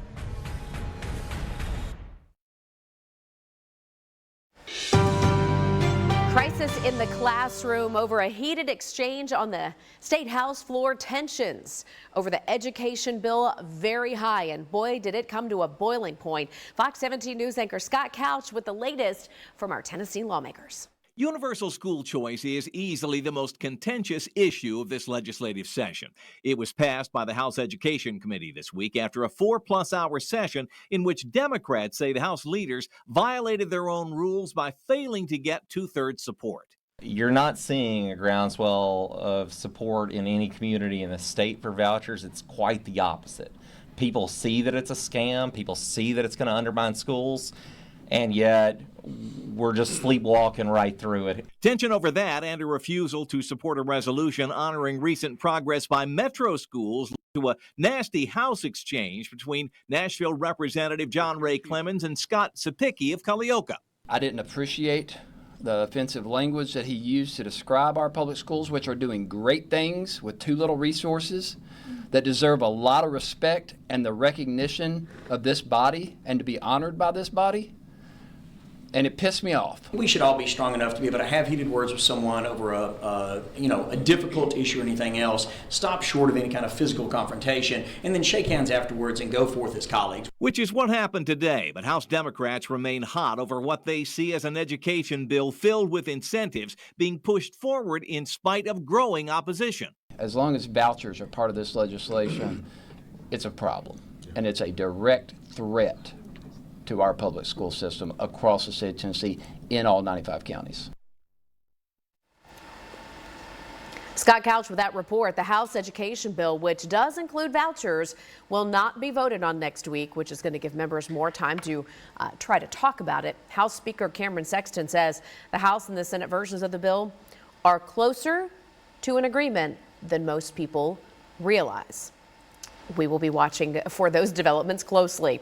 Crisis in the classroom, in the meantime, is our commitment to not only exposing issues in our schools, but finding solutions. So if you have a story that you think fits that bill, let us know. You can email us news@fox17.com or call that tip line. Well, not a crisis in our schools, and that is Read Across America Week, where so many folks step up and answer the call to read to our children, just encouraging literacy and how much fun it is to read. And I certainly had a lot of fun yesterday over at Davidson Academy, reading to the pre-K, kindergarten, and first graders there. Had a great time over there with those kids. They were great listeners. We read a couple of different books. One was The Rainbow Fish, and the other one was If You Give a Pig a Party. And they were so cute. It's sweet when they raise their hands and they're like, I got a question, I got a question. And one little girl said, I was on the news one time. It was just so precious. So thank you to Davidson Academy and Miss Hayes there in the library for having me out. I appreciate the invitation. You know, Fox 17 News is teaming up to look at the bigger picture here when it comes to literacy and help make sure that our children are able to read on grade level. So we've teamed up with a company through Sinclair, which owns our station, and Reading is Fundamental, which is a nationwide effort to try to get kids reading on their grade level, to get them some books. And if you'd like to be a part of that, just scan the QR code right there on your screen. That'll help you take part in our virtual book drive. It is 10 minutes until 6 o'clock right now here on your Friday. And Greg, the kids were cute yesterday. One of them said, "I'm going to do the weather when I get bigger." And I said, "Well, it sounds like you need to come visit Mr. Greg." Come visit, and someday you'll be taking my job. And you'll probably be better at it than I am. It's a circle of life, Greg. You know what? It's a circle of giving, too. Yeah. Giving and keep giving it forward is what we're going here. As far as rain goes, I'm giving you some good things. Let's talk about, though, maybe spring break. Kids getting ready here, last day of school. Or maybe you're, taking that last day off, cough, cough. And now we're heading out toward the airport to get moving here this morning. 62 degrees at 9 a.m., 68 at BNA, and 67 degrees at 3 p.m. So airport calling for a little bit of rain on and off this morning and early afternoon. It should not be enough locally to slow down any flight times. As of right now, flight delays, we only have one at Nashville International, 57 degrees current temperature, not much of a breeze, so the getaway cast looking pretty good to get away if you want to, or maybe people are coming into town. I know we're a big destination location. Taking a look, though, not going to be a problem starting off your day. Taking a look at your forecast going forward, 70 this afternoon. We do turn much cooler, though, for the upcoming weekend. 61 degrees tomorrow, 55 on Sunday. We'll talk about your weekend, some cold nights and timeout. The new look at the rainfall you're waking up to here coming up in your forecast in a few minutes. Steer clear traffic out there for you tonight, or this morning rather. Let's take a good look at what we're dealing with out there. I-40 at Church Street as you make that drive into town this morning through the west side of the loop. You're doing okay. The reason I said tonight, I was looking up some of the things happening at downtown Nashville, the Ryman Auditorium. They're hosting a concert as they do just about every weekend. It's called Green Sky Bluegrass. That's coming up tonight and tomorrow. They're at the Ryman. Of course, they've got events going on at T-Pack, Bridgestone Arena, always something going on. Right now, though, we are peaceful out there on the West Loop. We'll continue to watch things for you. Power lines igniting massive wildfires across Texas. Oh my goodness, we're going to share with you this brand new video in this morning and get you updated as we now learn more people have died and homes and livestock are destroyed. We'll also take a look at relief efforts here. Today, shop one of the year's biggest furniture sales. Get 30% off your entire purchase or get 0% interest for 5 years with 0 down. Shop the Orange event at your local Ashley.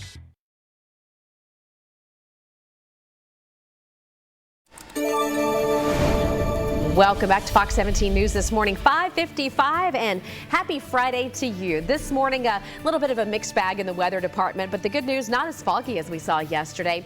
Perhaps the chance for a light shower here or there, but not a washout all day. Things are going to change as we get into the weekend, and we'll be here for you as that forecast changes. We get new updates to the different model runs. Greg's going to be processing all of that here for you over the next few hours, live through 9 a.m. Consumer headlines this morning. Those 3 numbers that sometimes can decide your future. Your credit score falling across the U.S. according to new data.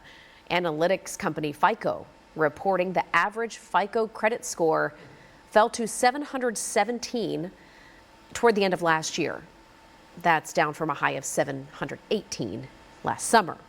Credit scores still near record highs, though. It does mark the first decline, although just slight, in 10 years. Fair Isaac and Company, the creator of the FICO score, says the drop is because a lot of people are missing their payments, and they've increased their overall debt load, whether that's credit cards or loan payments for other things. So taking on more debt, not making the payments, credit scores are going to drop. Well, here's something you don't see every day. Take a look at this. I imagine this will be trending later today. Kangaroos take to a golf course. These things have muscles. wonder if they could actually get anything done. Not like this, though. Look at them. And I mean, there's a lot of them. Good. Oh, my gosh. What in the world? It's the Great Migration of kangaroo. This is at a golf club in Victoria, Australia, as you might have imagined. A guy was telling the kangaroos to get away from his golf ball. He didn't want to mess up his shot. They had to pause the game while this crew of kangaroo cleared the course. I think I saw a couple little babies in there too. That's like I said, that is not something you see every day. Around here, Greg, we have several golf courses that are famous for wildlife on the course. Did you know this? So we've got one golf course in Hermitage that's famous for their sheep. Oh, the sheep. Uh-huh. Okay. And then we have some other rural golf courses that are known for having cows. I was going to think wild turkeys too. Because even right here by our TV station in Metro Center, we see wild turkeys just walking around sometimes. You know what? But if we see kangaroos, we have a whole different problem. Somebody better call us. Not necessarily native to the Nashville area. Taking a look here. Top of the radar looking pretty good. A couple of showers, though, are beginning to move into our westernmost counties and even areas like Dickson, Clarksville, and Hopkinsville.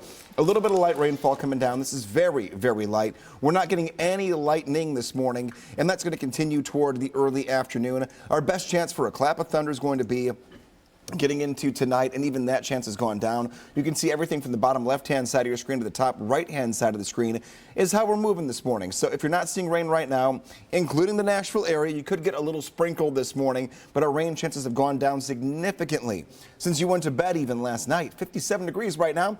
A little rainy on and off here for us this morning. Just know that the umbrella, you still don't want to leave it at home. You just won't need to use it as often as you might have had to, say, if the forecast held from 24 hours ago. The big shift is a lot of our atmosphere just says everything's going to go south going in toward the afternoon. Showers, though, rain later, nothing to worry about. Some wet pavement on and off this morning and this afternoon, but I'm going to call it a no-worry weather morning so far. If that changes, we'll let you know. Steer clear traffic out there for you this morning. Let's take a good look here at I-24 near Hickory Hollow Parkway. As you make that drive into town from the Antioch area, could not do any better. Yeah, I know it looks a little slow, but believe it or not, this is actually pretty good for this time of the morning, making your drive through this area. We'll continue to watch it here for you, give you the latest drive times, all coming up in our 6 o'clock hour. Justin, thank you very much. National headlines right now, new clues into what led to the massive wildfires that have been scorching the Texas Panhandle. These are record breakers too. The Texas A&M Forest Service now confirms power lines caused the blaze. Xcel Energy, which is a provider there in Texas, acknowledges their facilities may have been involved in the ignition, but they are arguing against the claims that they were somehow negligent in operating the infrastructure. This might make you think back to the PG&E wildfires in California, right, where that power company was proven to be the result of the fires out there. But the exact cause of the fires in Texas still not made official, but man, they have just been through so much there. 1,500 square miles have burned. And we also know that the fires have now moved into Oklahoma. 2 confirmed deaths so far, hundreds of homes, buildings, farms, cattle, and different livestock all killed as well. So this has certainly been devastating for that region. We'll continue to monitor those updates and get you more local news, weather, and traffic headlines starting right now as our 6 o'clock hour begins. You're watching Fox 17 News This Morning, your Code Red station. 12 days in, and 15-year-old Sebastian Rogers from Sumner County is still missing. Coming up, your reaction from his family. Mr. Speaker, the President of the United States. And new this hour, more reaction to President Biden's State of the Union address overnight. His claims and the criticism new this hour. Thank you so much for joining us for Fox 17 News this morning on your Friday. I'm Jennifer Waddell. Erica Glover is off. We've got you covered live through 9, and we begin right now with breaking news updates. We are now on day 12 into the search for 15-year-old Sebastian Rogers, the 15-year-old with autism missing from Sumner County. Sheriff's investigators, as we know, have now searched a Kentucky landfill, and there is still no trace of Sebastian. We're working every angle. We are making calls right now to find out what, if anything, they found at that landfill. And so many questions. For example, why couldn't search dogs pick up Sebastian's scent outside of his home?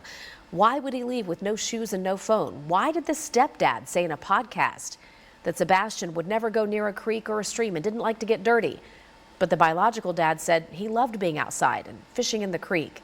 Many, many questions that still are not answered, but we're digging and searching. And this morning, we're hearing more from Sebastian's mother and stepfather, but they didn't want to be seen on camera. Fox 17 News reporter Karen Aguilar giving us their reaction. Good morning, Jen. Sebastian's mom and stepdad, Katie and Chris Proudfoot, say they feel awful beyond words that Sebastian still has not been found, and search crews have been looking for him nonstop for days. We covered that as well. You saw that there were cars in this parking lot. It was filled from front to back in the rain and windy conditions here at the Shackle Island Volunteer Fire and Rescue behind me, but still no trace of Sebastian. Devastating news for the family. And so search crews say that they moved from looking for him to the investigative phase, and that investigation took them to a landfill in Kentucky where crews sifted through trash looking for clues. The Sumner County Sheriff's Office says that it was precautionary, and we haven't gotten any word if they found anything yet. I just made a call about 30 minutes ago. There was no answer, so we are still working to find out more information on if they found anything. Katie and Chris, in the meantime, are devastated that he's not been found yet. Katie says she didn't want to show her face because she was too emotional, but reacts to his disappearance. Take a listen. Every day is harder than the last. I mean, we're out, we're looking, we're trying to make sure that everyone stays looking and doesn't let his face fall to the bottom of a feed or get covered by some other nonsense.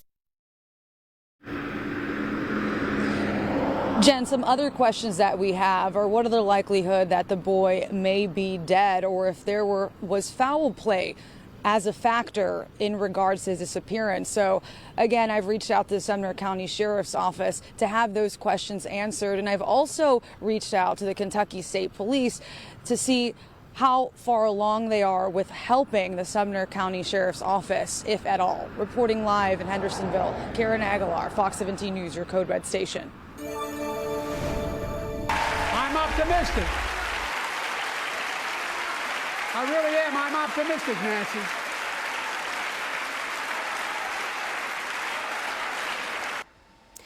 Well, just a portion of the State of the Union from overnight from President Biden, where he laid out his vision for a second term and tried to draw a contrast from his likely Republican challenger, former President Trump. Now, analysts ahead of the speech yesterday said across all platforms that he had one job to do. He had to prove that he's fit for another term, both physically and mentally. Did he do that? Well, you can be the judge. President Biden touted what he said were his accomplishments on infrastructure, manufacturing, and the economy. That comment alone brought in a lot of jeers from the crowd with regards to the economy. He called for unity on key issues like immigration, crime, and announced a port he wants to open in Gaza for humanitarian aid. We're going to be hearing from so many folks with regards to that speech last night. Right now, we have Governor Lee's response. Tennessee Governor Bill Lee saying conservative-led states are a steady reminder that America's best days are still ahead. Very quick response there from Governor Bill Lee. And criticism received last night as well ahead of the speech. Did you happen to see this? We've got video this morning of the pro-Palestine protest that shut down the route to the Capitol. This protest happening ahead of the president's address. There were people holding up banners condemning President Biden for his support of Israel since the Hamas attack back in October. I do want you to know, coming up this hour, we're going to hear from many other people, including a woman said to be a rising star in the Republican Party. She's the one who gave the GOP response. We'll hear from her in minutes. 6:06 in our downtown skyline, looking much better than yesterday at this time. We had the overcast sky, we had the fog. Now we're just starting to see a few little glimmers of some sunshine here over the horizon. Sunrise in about 20 minutes from right now. We're going to get a good deal of it on and off depending upon where you're at. This is the story west of I-65. Oh, we're talking to you guys for the first time this week in quite some while.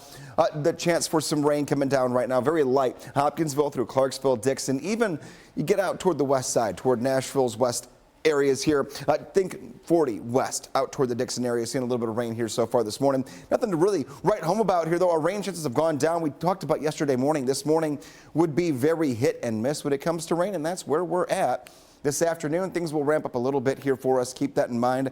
By about 2 p.m., a few clusters of some decent downpours pop up, maybe a clap of thunder. No severe weather, and our rain chance through the evening will linger. Make sure you have the umbrella. We'll look at your 7-day forecast and plan a much cooler weekend coming up in 4 minutes. Steer clear traffic out there for you this morning. Let's take a quick look at what we're dealing with out there. This is going to be I-24 at Bell Road. That's where we are dealing with a disabled vehicle over there on the shoulder, just blocking off the shoulder, but not causing huge delays as you make that drive in from Antioch out there this morning. It's right there. So the slowdown is pushing just past it there as you make that drive in. Right now, we're still under an hour coming in from Murfreesboro. We've got your latest drive times coming up here in our next report. Justin, thank you. Hey, if Nashville city leaders have to tow your car from anywhere, it can cost you hundreds of dollars to get it out of impound. But beyond our legacy, I'm so proud. At Vanguard, you're more than just an investor, you're an owner, setting up the future for the ones you love. That's the value of ownership. You're watching Fox 17 WZTV Nashville.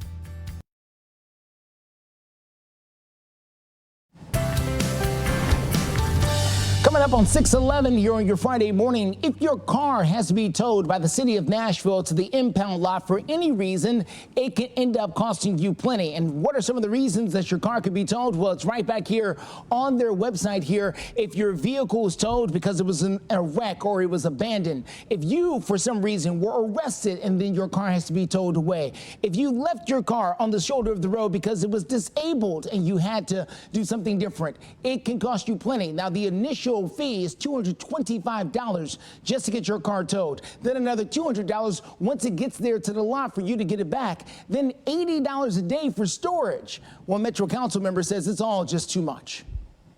We're going to open ourselves up to some type of liability for that, where we are taking cars and people cannot get them back. They're not allowed any type of due process. All you can do is pay the bill.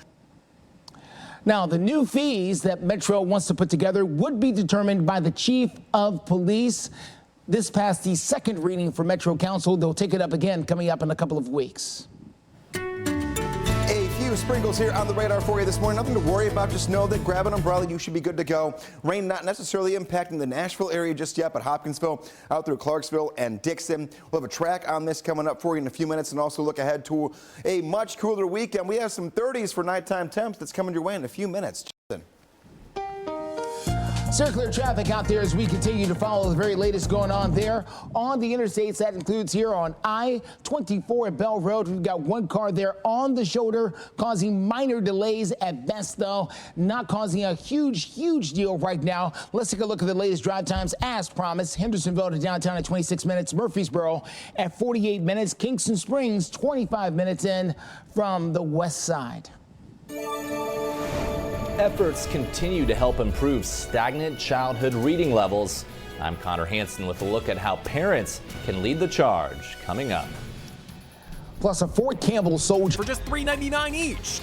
Now through Saturday. Shop online or at all Electronic Express locations. Watch Crisis in the Classroom only on Fox 17 News.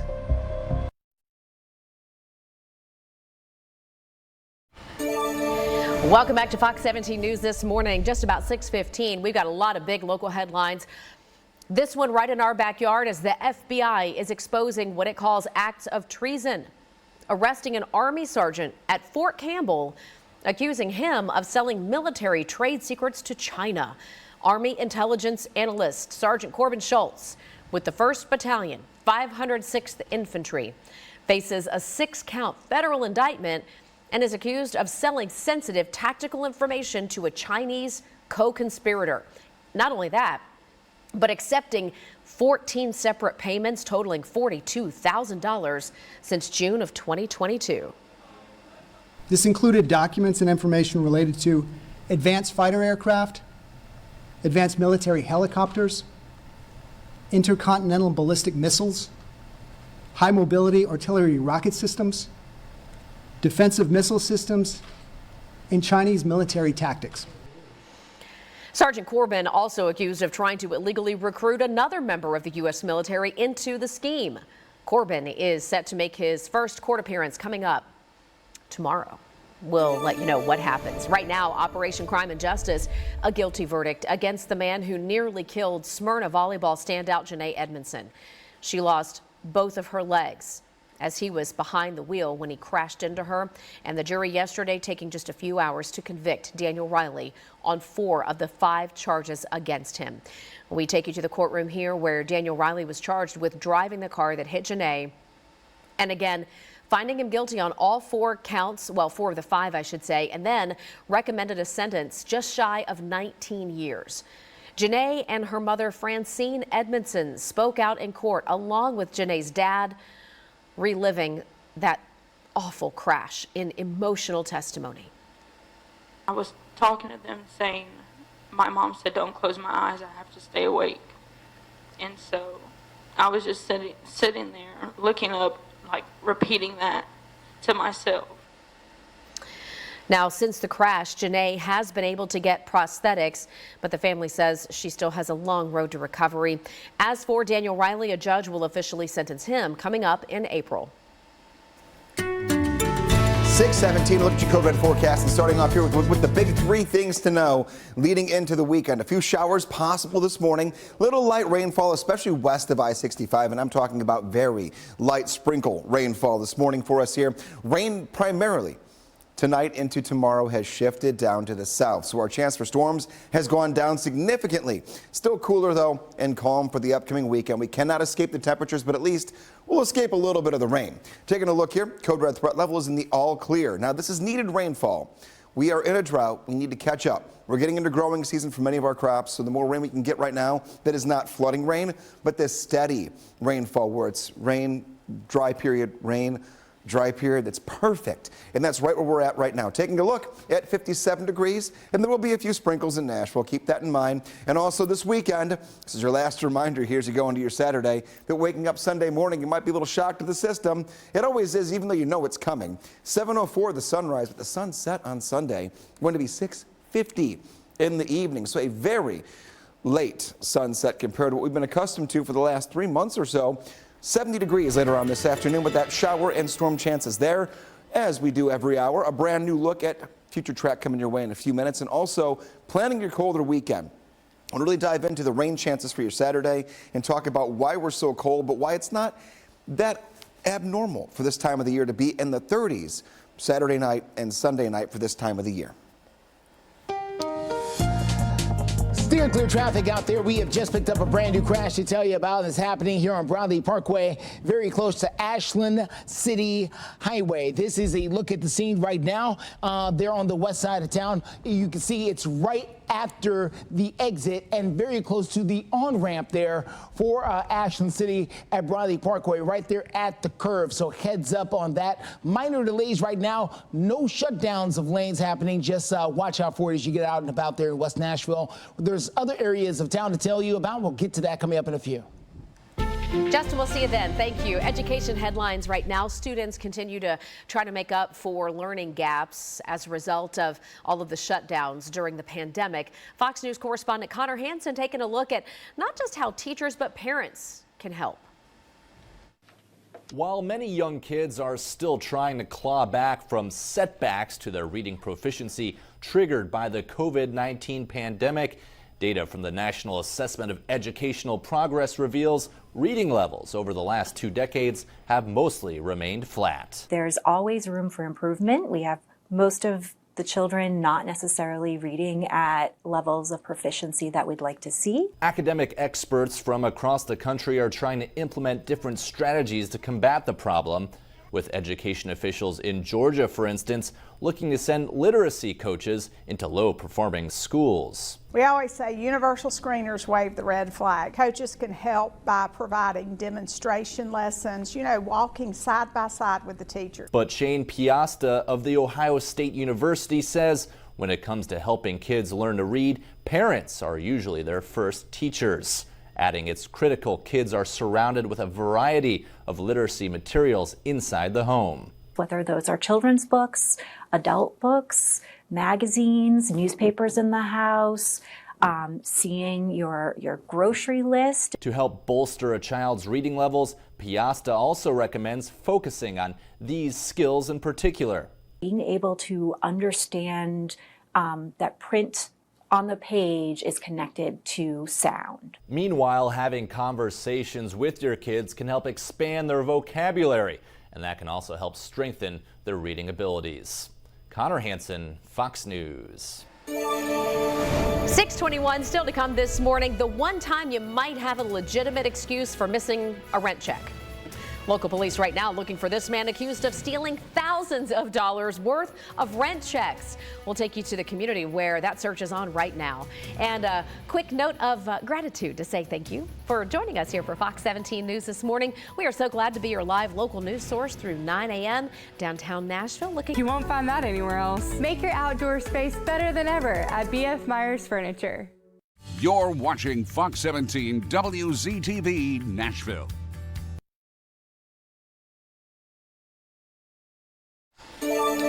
Good morning and welcome back into Fox 17 News this morning. Operation Crime and Justice. Police in Franklin say they need some help to identify a man who they say stole thousands of dollars worth of rent checks from an apartment complex office.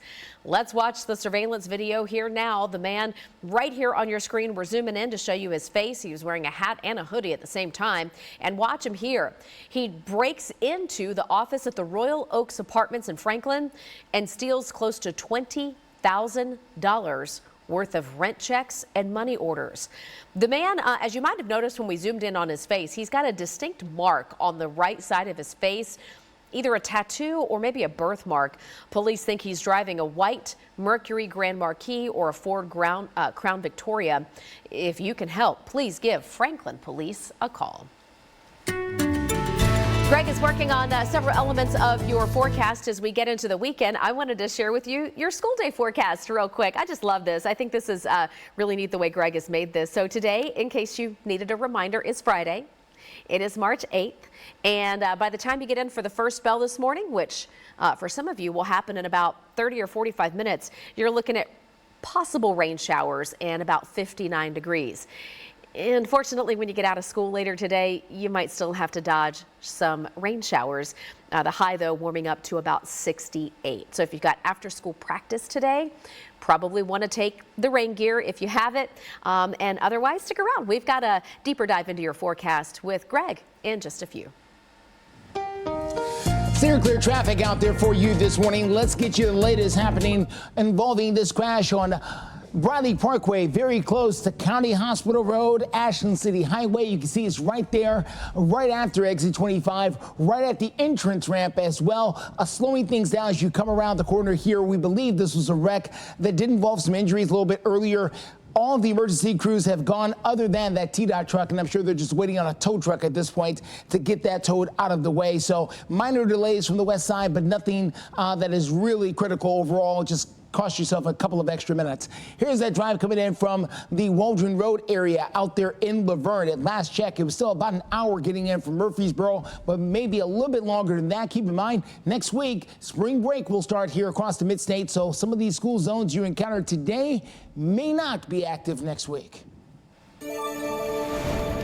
Justin, thank you very much. A Hendersonville man has now died from his injuries after a fight with a security guard at Tin Roof in Nashville.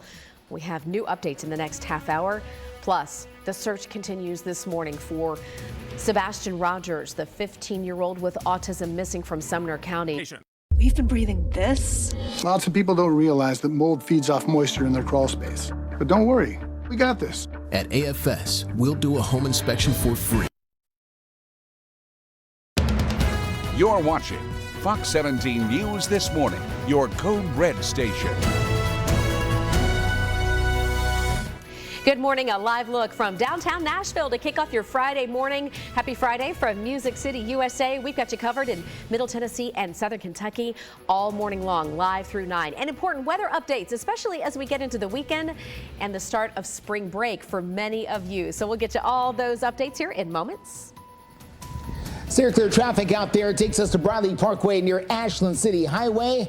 Disabled vehicle on the shoulder. They just moved the camera away. We'll tell you what all this means coming up in a few. All right, Justin, thank you so much. And thank you for joining us for Fox 17 News this morning. Glad to be here for you. I'm Jennifer Waddell. Erica Glover off today. Let's get right to our local and national breaking news headlines here this half hour. We begin right now this morning as we hear from the mother and stepfather of 15-year-old Sebastian Rogers. This is now day 12 in the search for Sebastian, 15 years old with autism, missing from the Shackle Island neighborhood of Hendersonville. We also know, in case you missed it last night, that teams of investigators have combed through a landfill in Kentucky yesterday afternoon and into the night.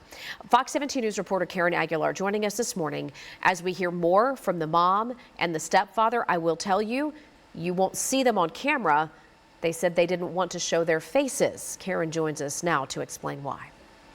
Sebastian's mom and stepdad, Katie and Chris Proudfoot, say that they are devastated that their loved one is still missing. And here at the Shackle Island Volunteer Fire and Rescue, we did see search crews like the Sumner County Emergency Management Agency, along with the Sumner County Sheriff's Office and others, searching for Sebastian nonstop for days. We saw this parking lot filled with cars, but unfortunately, they say that they had to scale back their search, and it is now in the investigative phase. They took that investigation to a landfill in Kentucky, sifting through trash for clues. Sumner County Sheriff's Office says it was precautionary, and we haven't gotten any word if they found anything yet. Katie and Chris just want him to come home and are hoping that he walks through their front door. They didn't want to show their face because they were too emotional, but they react to his disappearance. We love you and we miss you and we want you to come home. And just know that we all care about you so much. Your puppies miss you, your family misses you, I miss you. Just come home. Some of the questions that we have are, was foul play a factor in Sebastian's disappearance? And what is the likelihood that he could be unfortunately dead? Also, what was the involvement of his family in this disappearance? And all of these questions don't have answers yet. I've been reaching out nonstop to the Sumner County Sheriff's Office. I also reached out to the Kentucky State Police to find out any information or updates on Sebastian's disappearance. Reporting in Hendersonville, Karen Aguilar, Fox 17 News, your Code Red station. Karen, thank you. By the way, yes, we are making calls this morning. We are reaching out to everybody who might be able to talk to us to get those updates, and we will bring them to you live, local, and exclusively through 9 a.m. Right now, we also have an update from Hendersonville. A man who lives there has now died after being taken off of life support. That as a result of a fight with a bouncer at a Midtown Nashville bar. Metro Police say security guard Richard Cornelius hit Austin Turner when Turner was waiting for his rideshare and tried to go back into the Tin Roof bar. Turner hit the ground and fractured his skull. After so many days in the hospital, his family just took him off of life support and he passed. Cornelius now faces aggravated assault charges. His license has been suspended, but we also know those charges could be upped now that Mr. Turner has died. We'll let you know just as soon as we hear more on that front. And here we are waking up this morning taking a look at future track for you, because right now a few showers out there west of the Nashville area, even downtown a little light sprinkle or two. I want to work you right through the forecast and get you all the nuts and bolts to give you your Friday, Saturday, and Sunday in case you're moving. Maybe you're getting into the spring break mode. I'll also look at your airport forecast here in about 10 minutes from now, so stay tuned for that. But taking a look at future track, there will be a few more showers that pop up. Brand new update. Fresh update here as of 4 minutes ago. Our rain chance even into the afternoon has gone down. Every rain chance has gone down in the last 24 hours. We'll take it for this weekend. Mainly dry for most of today. Any rain that you get going to be very hit and miss. No thunderstorms until at least around 6 or 7 o'clock tonight. And then a few of those will move in overnight. Here's the big change though. Tonight is going to bring in some showers and storms. We knew it. The timing has changed for your Friday night into Saturday morning. Tomorrow morning, a little bit rainier. Here's 6 a.m. going to 7, 8, and 9. All indicators 24 hours ago were that the rain would be out of here by 9. Not the case. Now we're raining through about 1 or 2 o'clock in the afternoon. Still, no chances for severe weather. Steer clear traffic out here for you this morning. Let's get to the latest happening out there on Briley Parkway near Ashland City Highway. This is where we were following a crash with injuries a short time ago. TDOT was there, the fire department was all there, and they were watching a car on the shoulder of the road with its hood open. Now, TDOT has moved their cameras away because they believe that there's basically nothing more they can do out here. The situation, traffic is flowing smoothly yet again. This is in West Nashville. It is not so smooth coming in from the Antioch area, Antioch, Laverne, Smyrna, back towards Murfreesboro, all of Rutherford County. This is part of your drive. We are now over an hour getting in from Murfreesboro. You could try things like, well, Old Nashville Highway and Murfreesboro Road. It's just going to be a tough time steering clear of the backup. Continuing coverage now of the State of the Union and reaction to it overnight. New this half hour, 42-year-old Alabama Republican Katie Britt, said to be a rising star in the GOP and the Senate's youngest female member, giving the Republican response to Mr. Biden's remarks.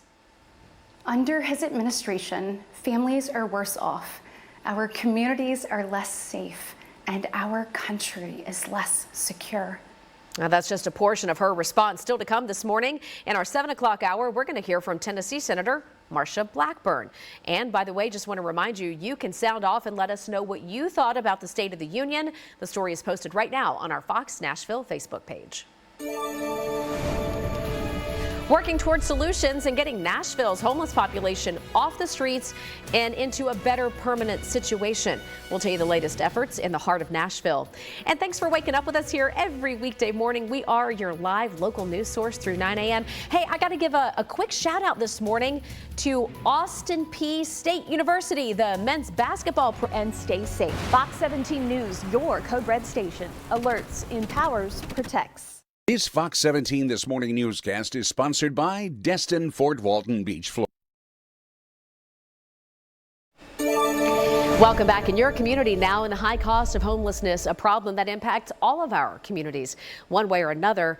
The Department of Homeless Services in Nashville now trying to bring in national and local experts to figure out how to fix the crisis that we have in Music City. All of these people coming together at this conference yesterday to talk about how they're going to build a network of services to, as they say, put people first. The program they're working on not only would help people get off the streets, but into affordable apartments within what they call wraparound services. So think physical, mental, emotional, maybe even addiction services to help them get through difficult times. This is a program that they say has worked in other cities. With great success, I would say Houston, Dallas, Milwaukee. So city by city, there's an approach to not just start a program, but take a whole city-wide approach to get people who are chronically homeless off the street. Metro's Office of Homeless Services telling us that this Housing First initiative that they're working on has a $50 million support from the city of Nashville to try to get the program off the ground. They hope to get more money in the future by showing the success of this one down the road. 6:41, and now it's time for my curious question of the day. This one is going to once again be about daylight saving time, because you may not know this, but how many states have enacted legislation or passed resolutions, each state, to stick to daylight saving time. So you spring forward and you never fall back again. How many have done that so far? 9, 19, 26, or 31 have passed state legislation or resolutions to do so. Answer coming up in about 10 minutes from right now. Lunchtime forecast. Get you up and out the door here, and maybe this is one of those days where you eat indoors for the afternoon because temperatures going to be in the 60s, but rainfall on and off this afternoon toward this evening. 66 degrees at 11, 69 at 1 p.m. Do not feel comfortable with your temperatures past 7 or 8 o'clock tonight. A big drop in temperature for your weekend. We're going back to the 30s for night-side temperatures, and how many days in a row we could see nighttime temperatures in the 30s coming up with the next check of your code red forecast. Steer clear traffic this morning gets us out to I-24 Waldron Road. We've been following the drive from there for the last few minutes, and we can tell you that it is a slow go. Now, it's not as slow as it can be. That's the good news. If there is any good news in a scene like this, it could be far worse. The drive time coming in, just over an hour. Let's get to it right now. 61 minutes coming in from Murfreesboro to downtown Nashville right now. If you left right now, you would get to Nashville around 7:40 this morning. Hendersonville at 33 minutes. Mount Juliet at 29 minutes. Thank you, Justin. The war of words leading to, a showdown, a face-off on the State House floor.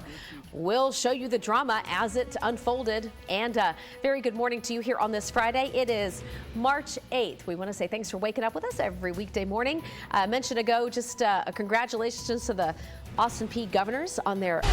Tonight at 7 on Fox 17. Team coverage on local issues. Here to explain. Watch Fox 17 News at 9.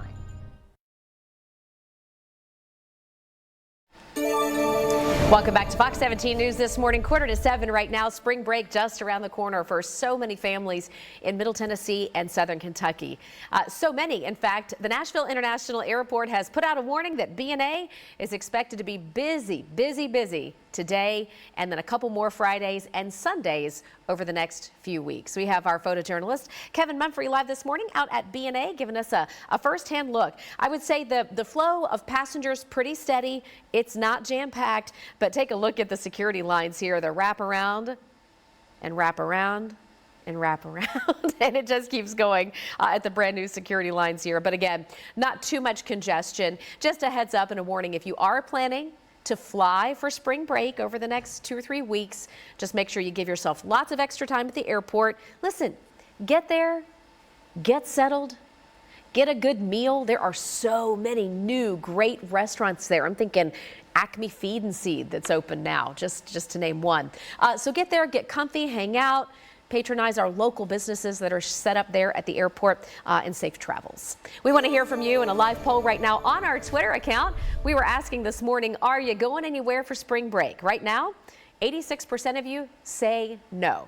You can let us know what you're doing. I mean, you don't have to tell us your plans, but let us know. Are you going, or are you going to hang out at home? Close to almost 300 votes now this morning. Just scan that QR code and you can take part. Crisis in the classroom now. A hot exchange on the Tennessee State House floor as tensions over the education bill come to a boiling point.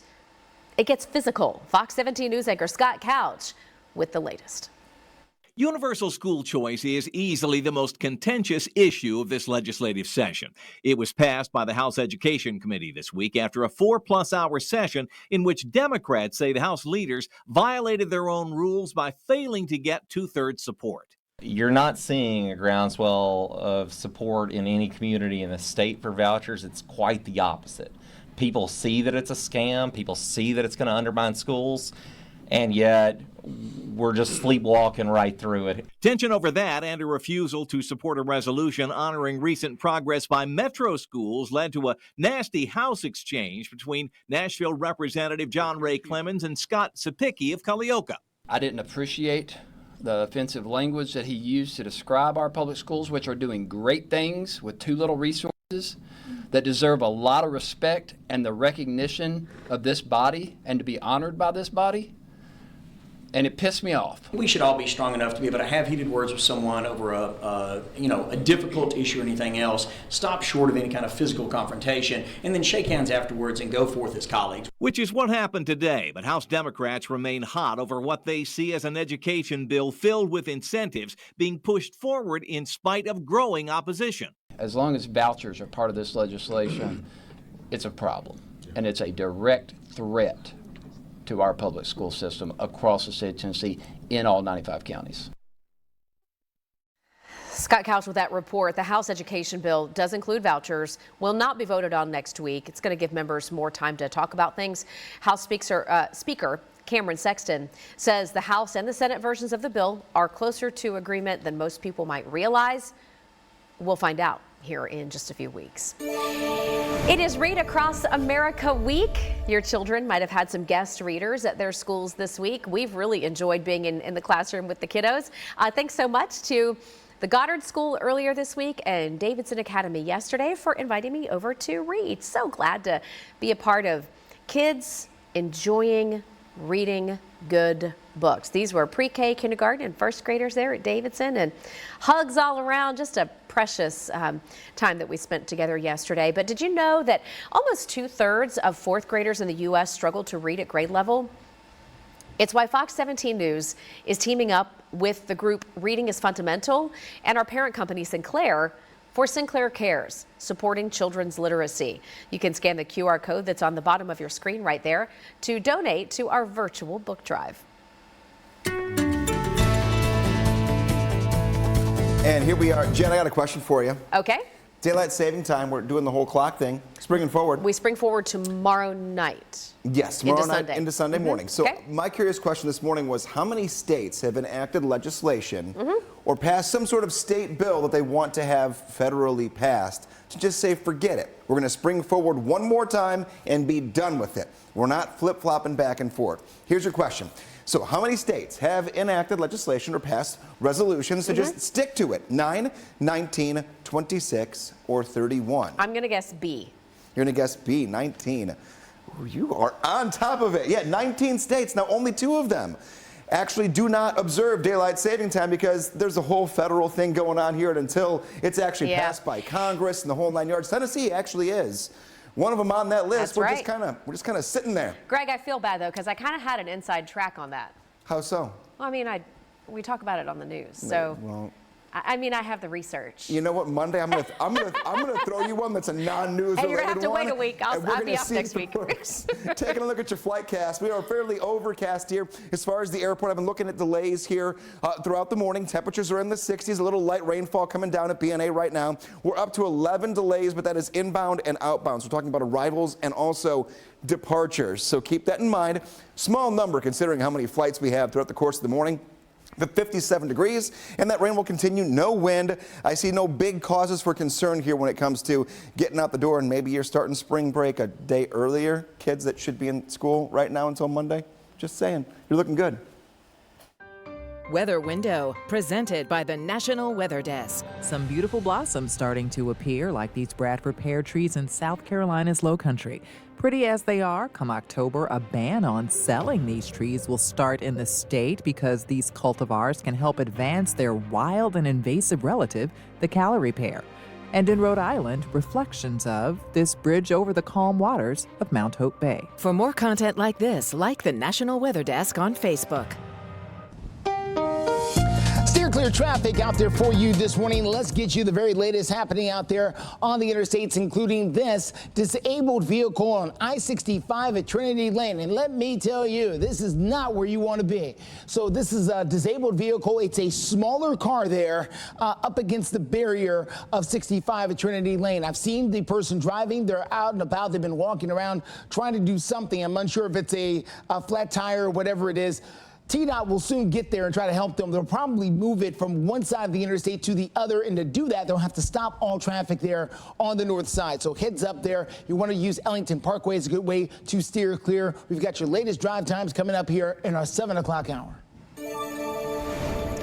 Justin, thank you. We're now learning more about what might have caused the historic deadly wildfires in Texas, where people have died, homes and livestock lost.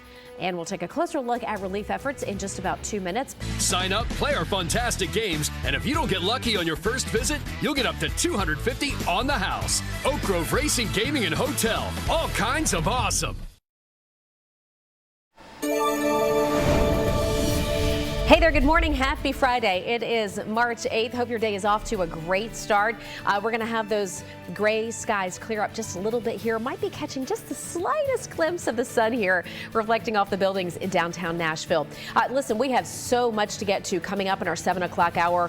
All of your local news, weather, and traffic headlines. We'll get you updated on the search for Sebastian, the missing 7-year-old from Rutherford County, the Hendersonville man who died after a beating at the tin roof, the Fort Campbell soldier who's now facing charges of spying for China. Man, we got a lot jam-packed 2 hours coming up in minutes. Right now, though, new clues into what led to the massive wildfires that have been scorching Texas.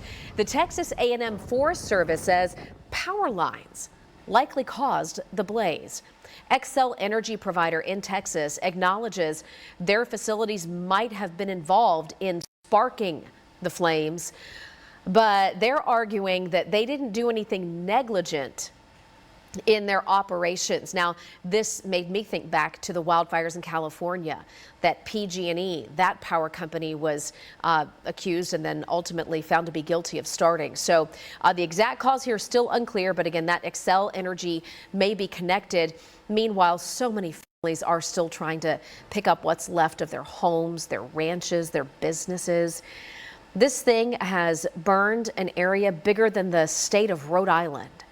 2 people have died that they know of, and hundreds of buildings and farms are lost, along with a lot of livestock. All right, let's talk about those 3 important numbers that tell lenders your credit risk. We're talking about your credit score. Credit scores are dropping across the country, according to new data. Now, it's not a major shift, but it's something that analysts are watching. The company FICO, which will give you one of your credit scores, now says the average score has dropped 1 point over the last several months.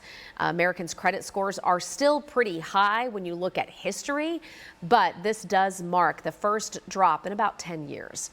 Fair, Isaac and Company, the creator of the FICO score, says this drop is because, and listen, you might have been able to guess this right off the bat if you're looking at the why.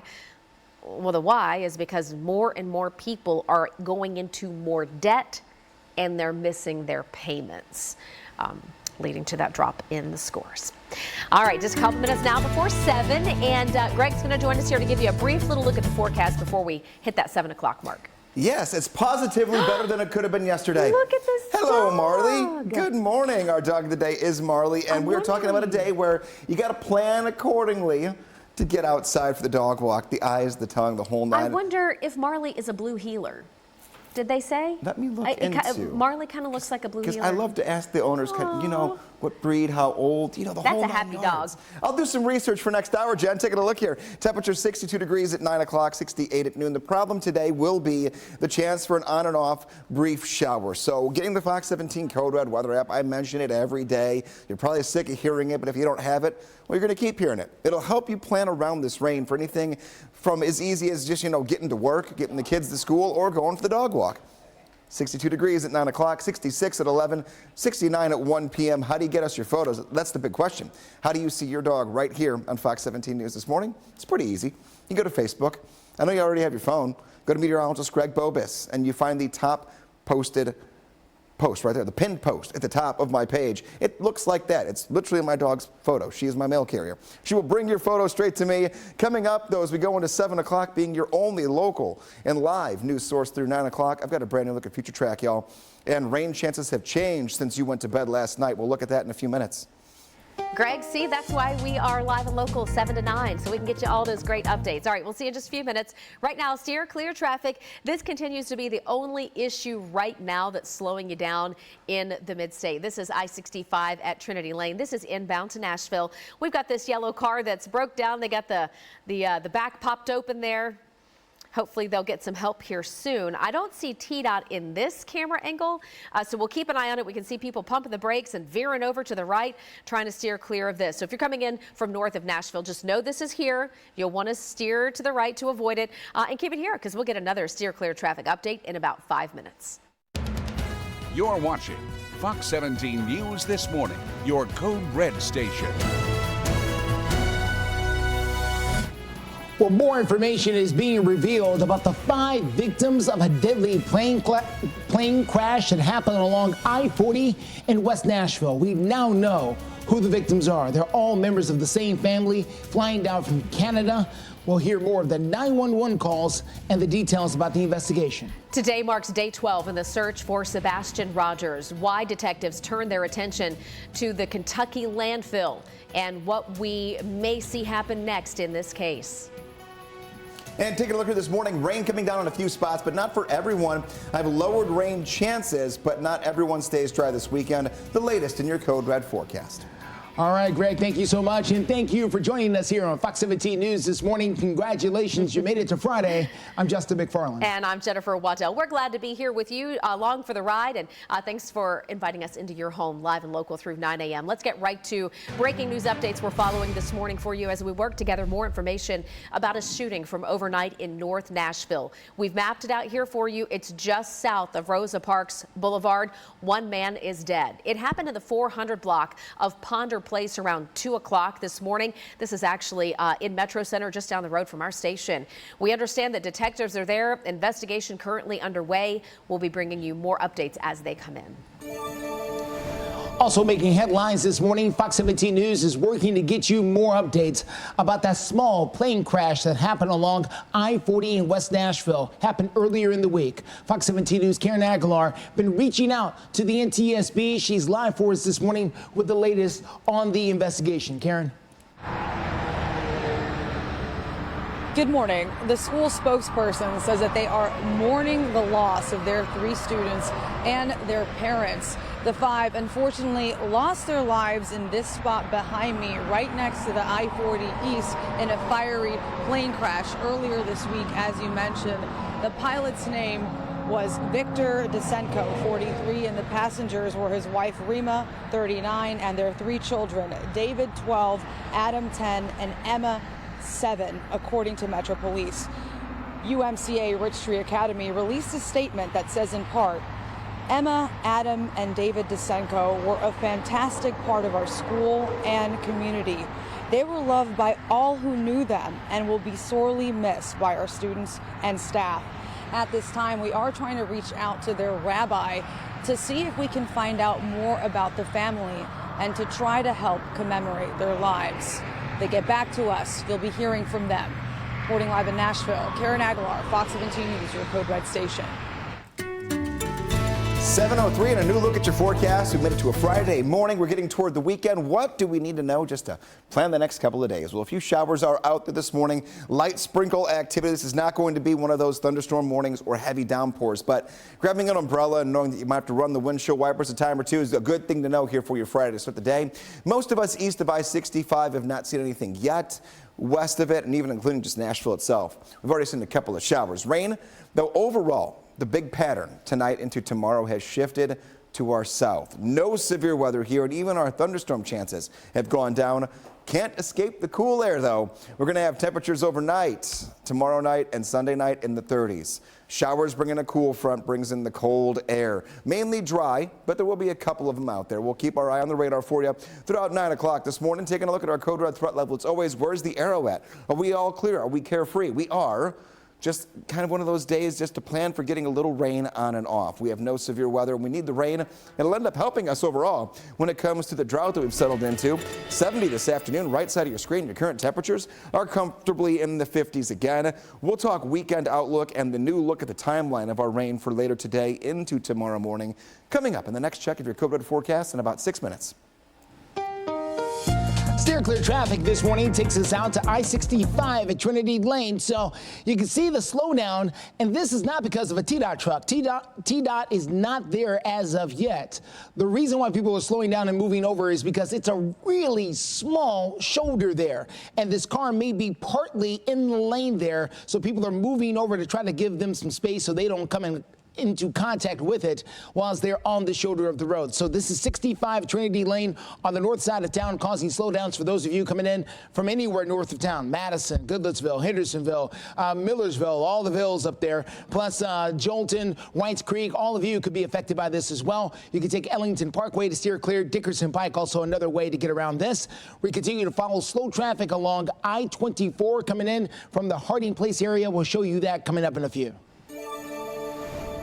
The trash was taken to this landfill. So this is really an important lead, because what they want to do as investigators, you want to eliminate all the potential possibilities of where this boy could be. You heard right there from a retired FBI agent giving his take on the search for Sebastian Rogers. We are now on day 12 and still no real answers. The search of a landfill in Kentucky just yesterday so far has not resulted in any big developments. Fox 17 News has been tracking the search for Sebastian Rogers since he seemingly vanished from his home near Beach High School overnight on a Sunday going into a Monday. Again, this was now 12 days ago. His mom claims he went to bed that Sunday night and was gone at 6 a.m. when she went to wake him up. Now, we've had law enforcement, we've had volunteers searching around the clock, especially near Beach High School. They did that for more than a week, but not even search dogs could pick up a scent of Sebastian outside of his home. Investigators say he hasn't been seen on any surveillance cameras, and there are many surveillance cameras in that Shackle Island neighborhood. So we go back to the landfill. It's in Hopkins County, Kentucky, and that's about 2 hours north of here, where teams scoured this site for hours yesterday. What, if anything, did they find? That is what we are working to find out right now. We have calls and emails out working to get new updates. If you want to see all of our previous reporting in the meantime, head to fox17.com. Just search Sebastian. The Metro Council is looking at something out there that could affect maybe this vehicle right here. What if the city has to tow this vehicle away? It could cost the owner hundreds of dollars to get it back, but some city leaders are wondering, why does it have to cost that much? We're going to tell you what they're doing to try to bring the prices down. And a defining moment perhaps for President Biden. Did he hit the mark last night in the State of the Union, or did he miss the mark? In their crawl space. But don't worry, we got this. At AFS, we'll do a home inspection for free. This Fox 17 This Morning newscast is sponsored by Tennessee Home Buyers. 7:10 is the time. What if your car needs to be towed by the city of Nashville for any reason? And there are lots of reasons it could end up being towed. If you are arrested for some reason, who's going to drive your car? If you're by yourself, well, the city is going to tow it away. What if your car is involved in a crash and you have to go to the hospital? Well, the city is going to tow your car away, and that could involve some fees, lots of them. As a matter of fact, we're here at the website for the toll lot for the city of Nashville. Just look at some of these fees, and each one of them have different things associated with them. $225 for one thing, $165 for another thing. You scroll down, there continues to be more and more charges here, and they're all for different services depending on what's going on with your car. $200 once it gets there to the lot, and then another $80 a day just for storage fees. Now, one Metro Council member says it's all too much and has got to change. Practically speaking, a lot of people are still paying car notes. You know, they are having hard times anyway. You go down there, you find that out. You can't even get it out then a lot of times because you can't pay the money, which means the docking fee continues to accumulate. And so I just take issue with that to begin with. And then I just recently found out that victims of crime, like say if your vehicle is stolen and taken to the impound lot, you're still subjected to fees as well. So let's go there for a moment. Let's say your vehicle was stolen and then they found your vehicle crashed out somewhere. You don't know about it. They haven't contacted you yet. So the police clear the scene. They take your car, they tow it to the lot, they call you, you come pick it up. Yeah, there could be a fee for that as well, even though it was your car that was the one that was stolen. 7-Eleven, your time right now. Taking a look here at your weather and getting out the door here. This might be your last day before kids get spring break next week. So first bell as it's ringing right as we speak for many areas. We're talking about 50s when they're getting home later today. It's not like yesterday. We're not going to have that nice afternoon with a little bit of sunshine here and there, keeping it dry. No, there'll be a few showers here right around noon to 3 p.m. So keep that in mind. And then another batch moves in later on this evening. Let's just look at it on Future Track and time it out for you. Taking a look at this morning, a few light showers. Future Track not picking up what is out there right now. Not worried about that. Hour of, not always accurate. Hours 2, 3, and 4 pick up real good. You can see a few showers are going to be very hit and miss through the afternoon. And this is 2 p.m. Like I mentioned, it's nothing major and it's not widespread. But knowing that there'll be a few showers out there, maybe evening sports practices, whether it's games or just practice itself. Yeah, there might be some wet bleachers and there might be some wet grass. Could be some, muddy uniforms to be cleaned tomorrow. This is the big change. Look, this is the big change. Tonight into tomorrow morning, there will be some rain. We already knew that. But the timing of the rain tomorrow morning, 6 a.m. all the way into early afternoon. That is the change. 24 hours ago, our rain was out of here by noon. Now it could linger all the way to about 2 or 3 o'clock in the afternoon. Justin? Up next on Fox 17 News this morning, we'll have the latest with your steer clear traffic as you make that drive in from the south and east side of town. We'll have the very latest on that. I was so scared because I thought she was going to die right there.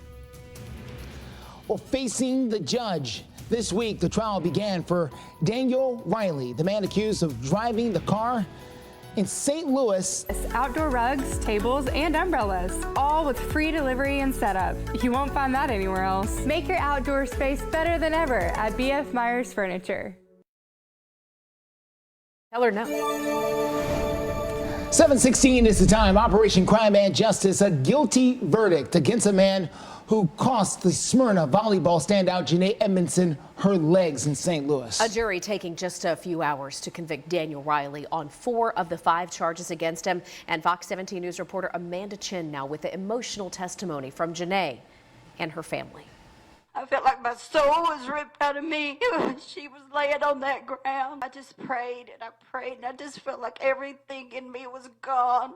I was so praying that God would save her. Keep your eyes open. Those are the words that kept Janae Edmondson alive. I was talking to them saying, my mom said, don't close my eyes, I have to stay awake. And so I was just sitting there looking up, like repeating that to myself. Daniel Riley is accused of driving the car that hit Janae. Francine Edmondson, Janae's mom, tearfully recalls the moment the car hit Janae.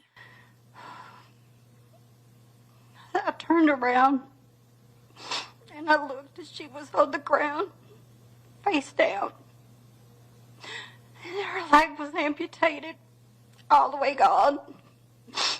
And then the other one, I saw her and I saw that it was barely hanging on. It was like partially attached, but it was pretty much gone, I could tell.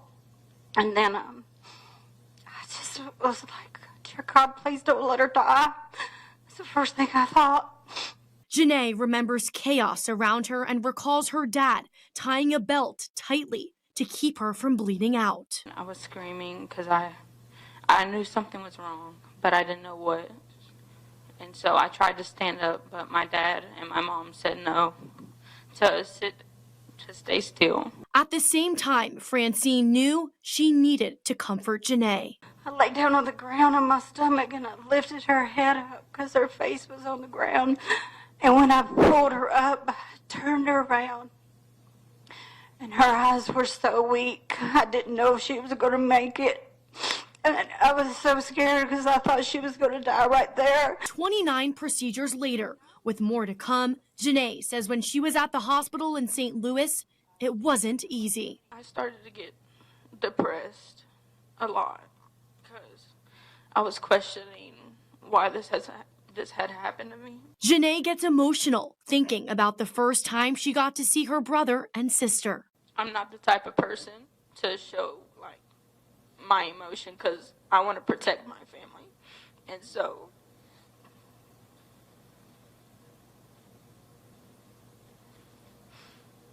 when they first walked in, they just stared, didn't know what to say. And so I made a joke to make it easier on them. But Janae says nothing will stop her. Since the crash, she's graduated from high school, a part of MTSU's volleyball team, and learned how to drive a new car. Well, Janae has also been able to get prosthetics since that accident happened. The family says she still has a long road of recovery ahead of her with a lot more physical therapy visits to come. Fox 17 News has been following the developments in this case ever since this story started. You can see all of our reports right now at fox17.com. Greg is standing by now to get us that Friday forecast. I know it's not, a sunshiny kind of a day, but unfortunately, no. We're here for you to work you through it. Yeah, completely are. And I will tell you this, the morning not perfect, the afternoon won't be either, but our chance for thunderstorms and heavy rain has gone down overnight. You're waking up this morning to some light rainfall. Ashland City, it just started, going to continue to move through about a half hour, even a quick little downpour where the rain just gets a little bit heavier for about a minute or two, and then that's it. That's this morning. Windshield wipers and umbrellas. There's some sort of country song somewhere in there. That's our case the entire morning, even through Clarksville. Rain just started. It will continue. When you see me again in about 5 minutes from right now, I'm going to look at Future Track, plan the rest of your weekend, and give you your 7-day forecast. Steer clear traffic out there this morning. Let's get you to I-65 Trinity Lane. The cavalry has arrived. That is TDOT trying to help out a car that's been stuck there on the shoulder of the road. Hopefully it's something quick, and TDOT can get them out of that situation there, squeezed up against a barrier. The other thing we've been following is slow traffic coming in from the Antioch area. This is going to be I-24 at Harding Place, making that drive in through Antioch. Things have been slow. About an hour on the drive time coming in from Murfreesboro to downtown. 7:21 just about. The FBI now exposing what it calls acts of treason, arresting an Army sergeant right here in our backyard at Fort Campbell, accusing him of selling military trade secrets to China. This is a story that I'm sure is going to have some national implications before it's all over. We're talking about the Army Intelligence Analyst, Sergeant Corbin Schultz. He is with the 1st Battalion of the 506th Infantry. He's facing a 6-count federal indictment and is accused of selling sensitive tactical information to a Chinese co-conspirator and accepting 14 separate payments totaling of $42,000 since June of 2022. The defendant is charged with entering into a multi-year conspiracy to illegally exploit his access to national defense information for his own financial benefit. He traded our national defense information for cash. Now, Corbin is due to make his first court appearance coming up here very, very soon. I say to the American people, when America gets knocked down, we get back up. President Biden called by some aggressive and manic at times during his State of the Union. Democrats claim he came out strong and swinging. Key points and responses in minutes. Plus, we are watching the roads out there for you this morning. TDOT has released a list of road closures that will This is better. With the Planet Fitness Black Card, you can bring a friend for free anytime and enjoy access to the Black Card Spa. Join now for $1 down, $24.99 a month. Cancel anytime. Deal ends March 15th.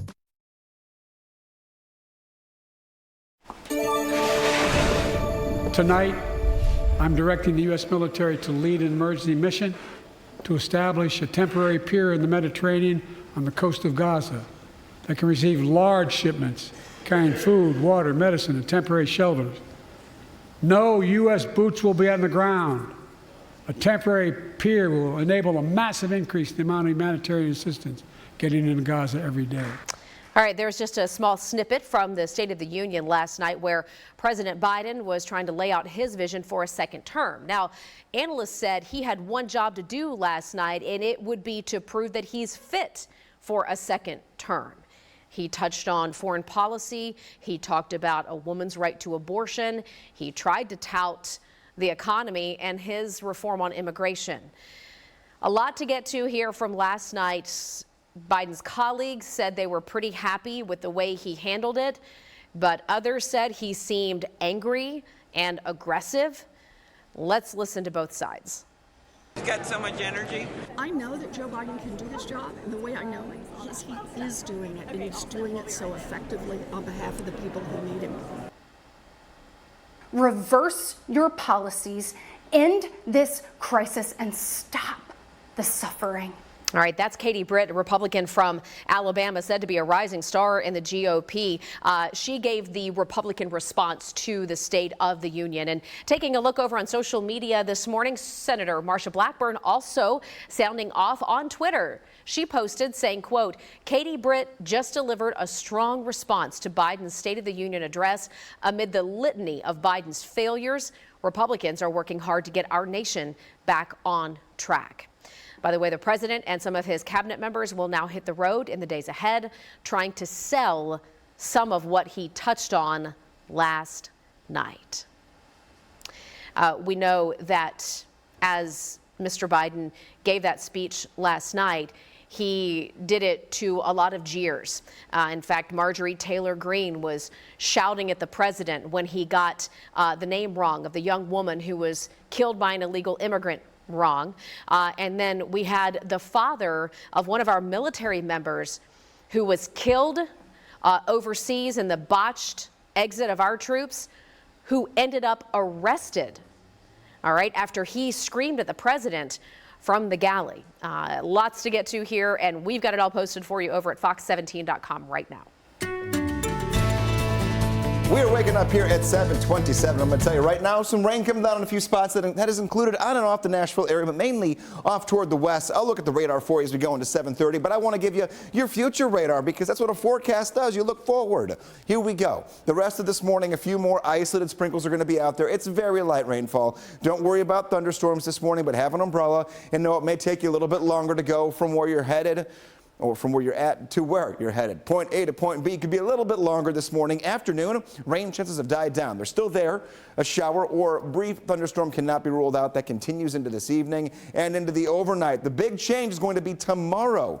Brand new changes to your forecast coming your way in about 4 minutes from right now. Greg, thank you. We have a Hendersonville man who has now died from his injuries after a fight with a security guard at Tin Roof in Nashville. What we've learned about that security guard and the potential for more charges or upgraded charges now against him. Plus, right now, 2 different live looks as we've always got you covered live through 9, your only local news source. Did you know that when the other networks go to their morning... Fox 17 News, your Code Red weather station. This Fox 17 This Morning newscast is sponsored by the Rocky McElhaney Law Firm. You're watching Fox 17 News This Morning, your Code Red station. Good morning. We're taking a closer look right now into the tragic plane crash that claimed the lives of 5 people here in Nashville. What their neighbors say about those lives lost. Waking up here to some light rain showers across good chunks of Middle Tennessee, where the rain is at, where it's going, and what it means for your weekend. Not just rain, but also temperatures in your forecast. Steer clear traffic, a new crash we have picked up north side of town. This is going to be 65 right at the Millersville exit there, exit 98. As you make that drive down, we're going to tell you the best ways to steer clear. Thank you for joining us here on Fox 17 News this morning. Congratulations, you made it to Friday just after 7:30. I'm Justin McFarland. I'm Jennifer Waddell. Glad to be your live local news source through 9 a.m. We get straight to our top stories this half hour, including updates on that deadly plane crash that happened along I-40. Fox 17 News is working to get you more updates about that plane crash that happened over in West Nashville. Fox 17 News' Karen Aguilar has been reaching out to the NTSB, who is leading up this investigation. Good morning. Well, I want to talk about those who knew the family, and they died right next to the I-40 behind me in this spot in that fiery plane crash. There were 3 children on board, and 3 of those children went to UMCA Rich Tree Academy, who says that they are mourning their loss. Now, I want you to take a look at your screen to see a picture of the family. The pilot was Victor Desenko, 43, and the passengers were his wife Rima, 39, and their 3 children, David, 12, Adam, 10, and Emma, 7, according to Metro Police. Take a listen to the chilling audio of callers who witnessed the crash. We warn you, this may be disturbing to hear. And I was just driving on the telephone, and I see this plane that's going straight across my car, and it's in a field and it's on fire. Okay. I know, we're right here. Here it is. Here it is. The plane is here. We're right by the crash field. Here it is. Okay, I understand. We're getting help. We're getting help for you immediately. It's totally on fire. We can't get near it. Absolutely heartbreaking audio to listen to. And the UMCA Rich Tree Academy, as I mentioned, did know them and released a statement that says in part, quote, "They were loved by all who knew them and will be sorely missed by our students and staff. The Desenko family is well known in our community, and we offer our sincere condolences to the extended family and the community." I contacted the family's rabbi in Ontario, Canada, left a voicemail wanting to hear more words on who they were. If they get back to us, we'll have those updates for you. Reporting live in Nashville, Karen Aguilar, Fox 17 News, your Code Red station. All right, everyone, 7:34. Let's take a quick look here at the forecast as we are expecting rain to start pouring down here any moment across Metro Nashville. Unfortunately, yes. The good news is light rain, so it's not going to be one of those thunderstorm, heavy rainfall, limited visibility kind of things. But we're going to definitely want to have the umbrella, leave a couple minutes early, and know that the windshield wipers and the headlights going to be on here for you this morning. We're fairly overcast in Nashville, just missing the rain for right now. However, not just mild, but also the showers we have to deal with. Temperatures right side of your screen, they're very nice to us. They're not going to be as nice to us on Sunday morning and Monday morning. That's a little sneak peek to the next check of the forecast. Colder times are ahead, but for now, 50s, nothing to worry about. Some wet pavement is going to be out there for you. We'll give it overall a green light, but just take it easy as you're heading out. Know that obviously when there's a little bit of wet pavement or rain coming down, your stopping time is reduced just a touch here when it comes to a typical day. Take a look here. Lunchtime forecast, 11 a.m., 66 degrees, 1 p.m., 69. We'll be in the upper 60s to right near 70, but a big drop in temperature. Incoming rain chances increase as we go into this evening and into tonight. I'm going to give you a sneak peek of your 7-day forecast, just so you can see right now. Maybe you're heading out the door. 61 degrees tomorrow, 55 on Sunday. However, we are planning more rain between now and even tomorrow afternoon. The latest look at Future Track, and I'll dive into the radar and track for you here in about 5 minutes from right now. In the meantime, steer clear traffic. Justin, what you seeing? All right, we picked up something new to talk to you about, and that is happening on I-65 at the Millersville exit there, exit 98 there in the north side of town. As you make that drive down from Portland, White House, Orlinda, Cross Plains, all of you up there, this is going to impact you, as you may want to take Highway 31 as the best way to steer clear of this before you get down there, because traffic is backed up for a few miles. Let me show it to you here on the map. Right now we're talking about 68 minutes to get down from Franklin, Kentucky. Again, the north side is what we're talking about. Highway 31, the best way to get around that. Highway 41, also a good way to steer clear. Justin, thank you. All right, the one time maybe you have a legit excuse for missing your rent check.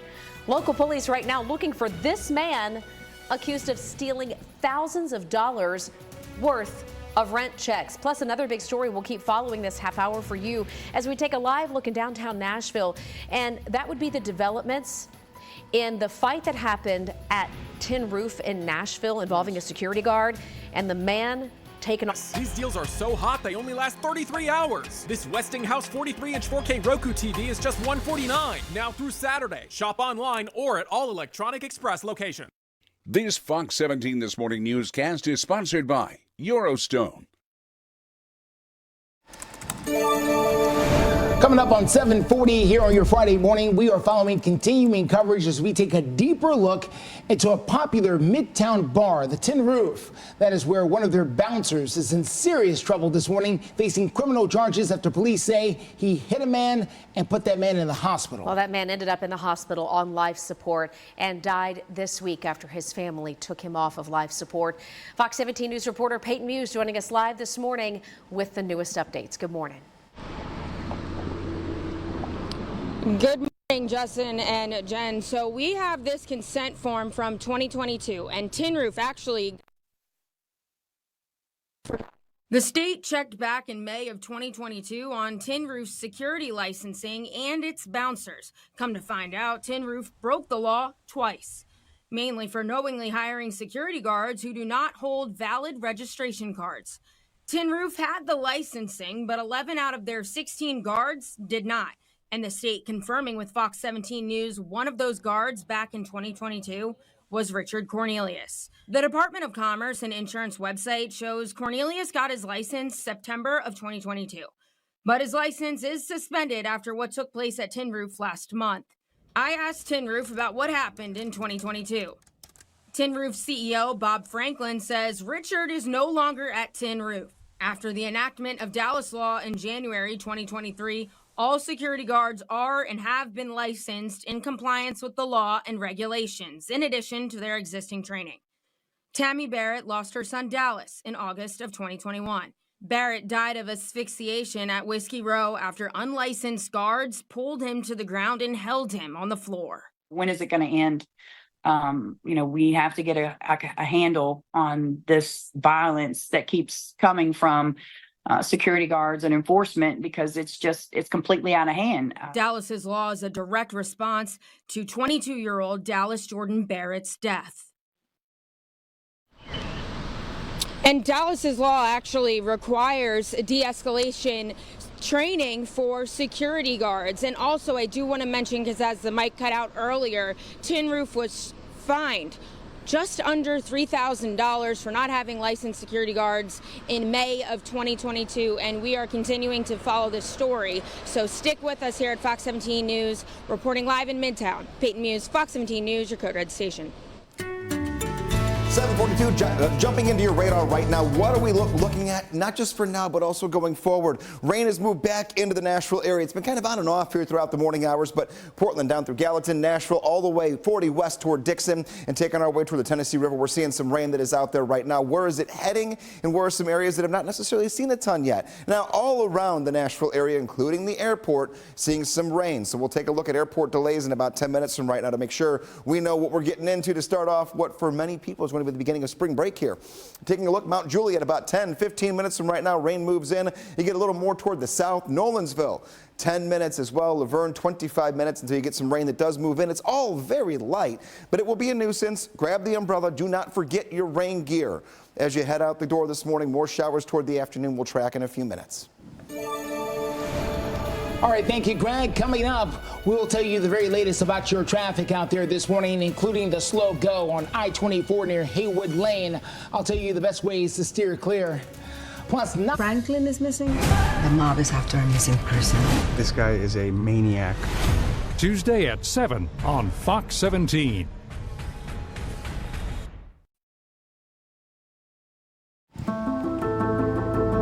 Good morning, 7:45 right now. The restaurant business, not easy. No. It's a tough one. Even popular places come and go, as we've seen over the years. And that makes it even more remarkable that Sperry's in Belmead is doing business 50 years after opening. Fox 17 News' Dennis Ferrier has their recipe for success in this morning's Ferrier Files. That's right. In a city that is all about what's new and different, Sperry's celebrates tradition and consistency. Nothing changes. Not the menu, not the decor, not even the people.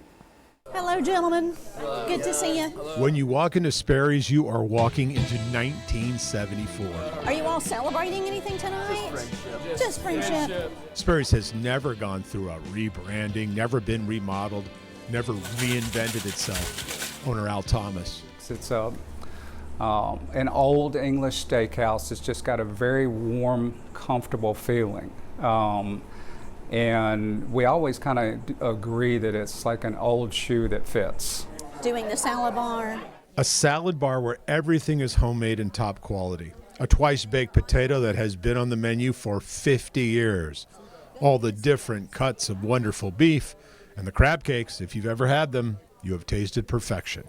We strive to just make sure that every time you come through the door, you get a great steak, get a great twice-baked potato, that the salad bar is as best as it can possibly be, as fresh as it can be, and you know, it's People love that. Who does bananas foster tableside anymore? That's right out of the past, right out of Al Thomas's past. My father flamed bananas foster tableside for me when I was 5, 6 years old. I do it in the kitchen with my brother and my sister, and it's just been it's been a part of my life. And there's no reason to make it go away, because I would say that just about everybody that comes in here to celebrate a special occasion, which is a lot of people do that, they're going to get the bananas foster. And great way to top off the evening. Good to see you. Good to see you. Sperry's actually has customers who have standing weekly reservations for decades. You have standing reservations for what, 30 years? Some people on a Tuesday night at 5:30 or something like that? Without a doubt. People, it's kind of the other way around on those reservations. They will call to say that they're not coming in. Wow. Chances are they will get a server like Connie Hawk, I will get more bread for you. who has been here for 38 years. Well, I mean, it's a special place. We have such devoted customers, so that's what really makes it. And you know, we have a built-in clientele. We have generations after generations that come in, and so that's what makes it such a magical place. It really does. So, and it's still fun. And still a huge success. Get your reservations early. I love this suit. If you have a favorite table, you can rest assured that table isn't going anywhere. There's no way you would remodel this restaurant. We were asked one time when we were going to remodel the place, and my answer was, when Bellmead Plantation remodels, we will remodel. It's a historic site. We're just not on the register yet. So what does it mean, that kind of consistency? Imagine this, like Connie Hawk, the waitress you just met, the server. She has served people on their 10th birthday, for their engagement night, and for their 10th anniversary. Wow. The same person. Wow. Yeah, isn't that wow? Wow. Talk about So it's memories. like I watched you grow up, get married. All the way through. Next thing you know, it'll be the grandbabies coming through. Yeah. Oh my gosh. What a special place in Nashville history. I got a chuckle of them saying we're not on the registry yet. Right. But they are a part of it. history. It's really a neat place. And if you haven't been, and I know Greg was just talking about they go once a year, and it's just, you know, you're never disappointed. It's what they do, they deliver at the highest level. You know, and what they do is something that I'm sure a lot of other restaurant owners would love to capture, right? Yes. Like, how did you do this? How have you stayed open all these years through the pandemic and through downturns and the recession? You know what I mean? Like, what's the secret? Secret formula. I've tried to go twice. The wait was too long each time. You got to make a reservation. My bad. I didn't know. Get on it. I tried. I heard a funny. I can't tell it. Nope. Okay. Oh, We're out of man. time. We probably should get to Greg. All right. Greg standing by. Look at the front. Thank you, Dennis. That was a teaser right there. I know. I got a story, but I can't tell it. Secrets. That's so Dennis. You gotta hold your Justin, secrets. make yourself a reservation, man. It is totally worth it. That banana's foster. Now I'm craving it as we speak. Taking a look here. Doppler radar, not perfect, but it could have been worse. We've changed the forecast a little bit. A couple of showers that are out there, including the Nashville area. This is all light rainfall. You will not get a clap of thunder at any point this entire morning. Taking a look at the weather story. If you like songs, you might catch what I'm doing here. If you don't, either way, it still holds true. Here comes the rain, but rain is a good thing. And I'll walk through the rain as long as you have an umbrella with you. There we go. Taking a look here. That's the entire day in a nutshell. 58 degrees, overcast. A couple of showers are going to be out there. This is a look here. We have Geodis Park. Not the crystal clear picture you would want. Not fog. It's the light rainfall that is inhibiting things here. Let's talk your flight cast, getting toward the airport, because we know spring break starts on Monday for so many kids. Today's a good getaway day.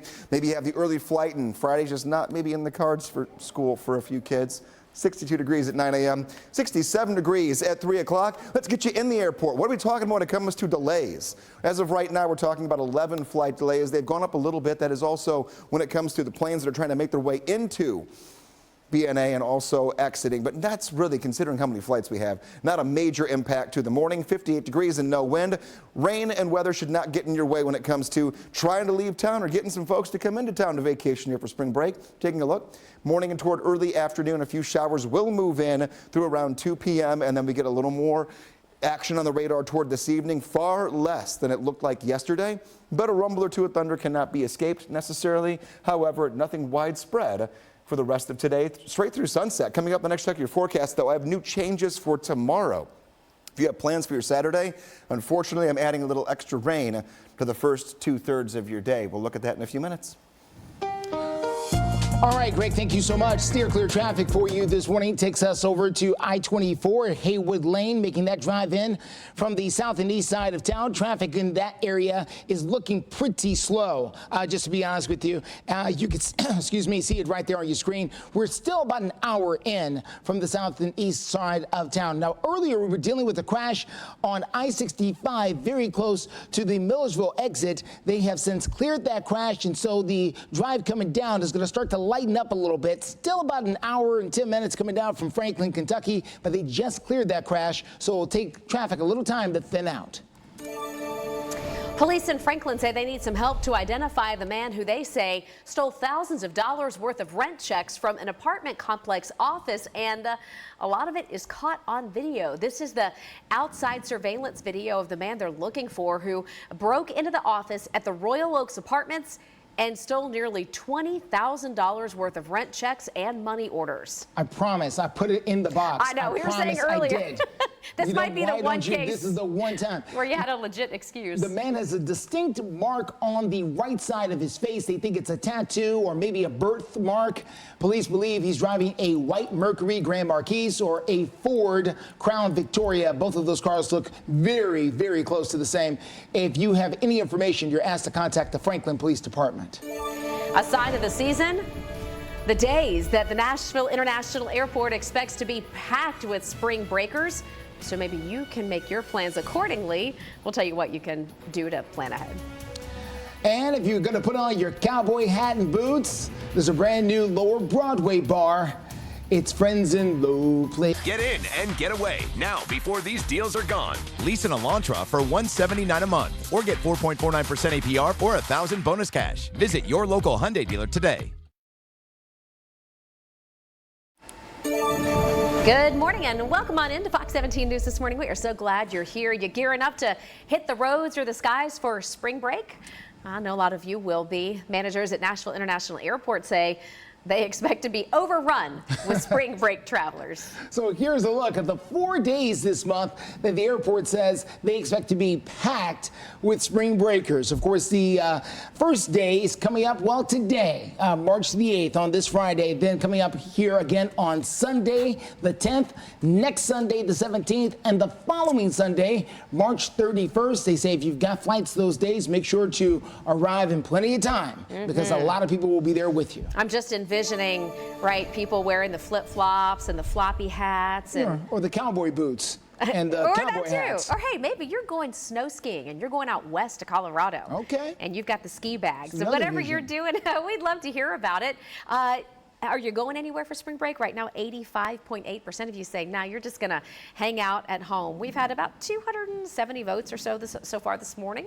Just scan that QR code. You can vote. And if you want to leave us a comment, feel free. Travel, not so much. You can put me in a burlap sack. I'm going to be a couch potato for my break here for spring. Taking a look here at your dog of the day. Marley is in the car seat. She feels like she's one of the family, I'm being told here by Rosalie, who sent this in.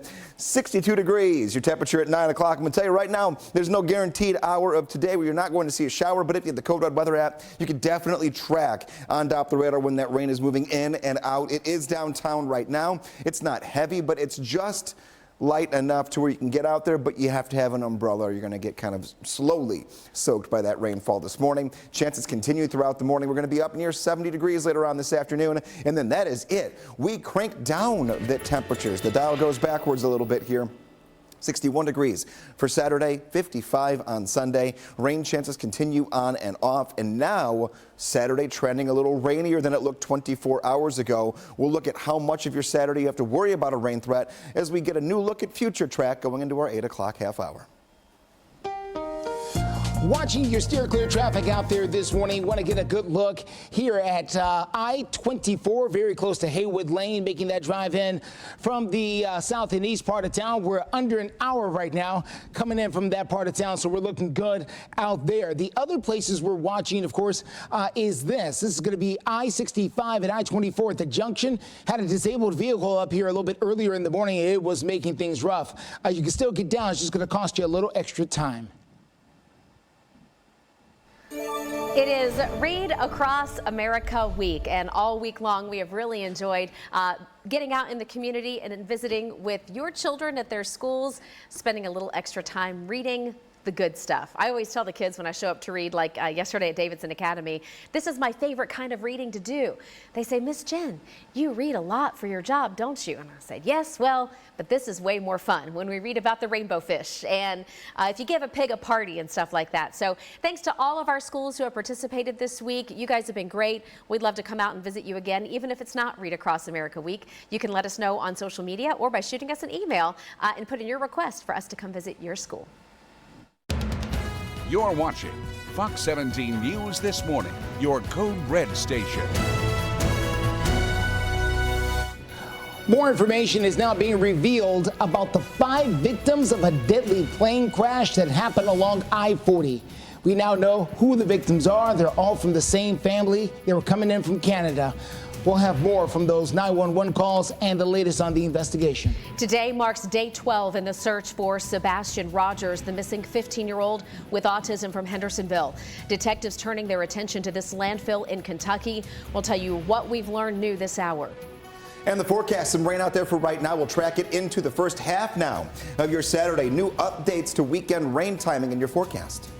Thank you for joining us here on Fox 17 News this morning. I'm Justin McFarland. And I'm Jennifer Waddell. We are so glad to be your live local news team, always here for you through 9 a.m. We begin right now with breaking news updates. And we go to North Nashville, where Fox 17 News has confirmed a deadly shooting happened early this morning, right around 2 o'clock.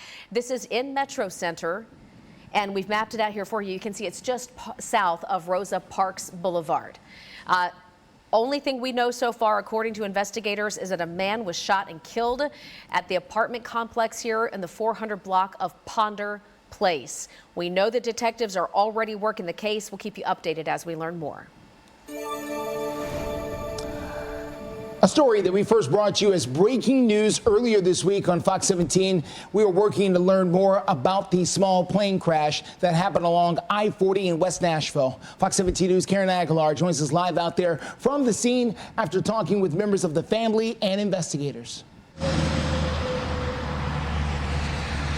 Good morning. Well, the NTSB is still investigating what happened in that deadly plane crash that unfortunately took the lives of the Canadian family right here in this spot where I'm standing next to the I-40 East.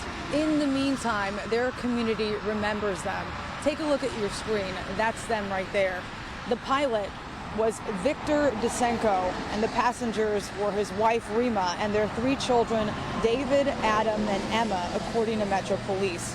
Take a listen to the chilling 911 call of witnesses of the crash. We warn you, this may be disturbing to hear.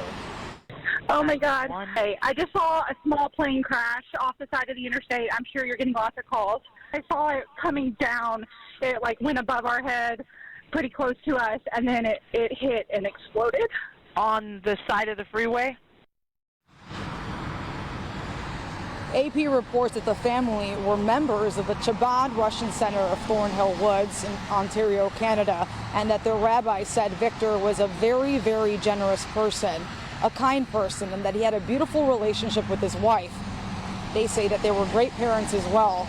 UMCA Rich Tree Academy also released a statement that says in part, quote, Emma, Adam, and David Dysenko were a fantastic part of our school and community. They were loved by all who knew them and will be sorely missed by our students.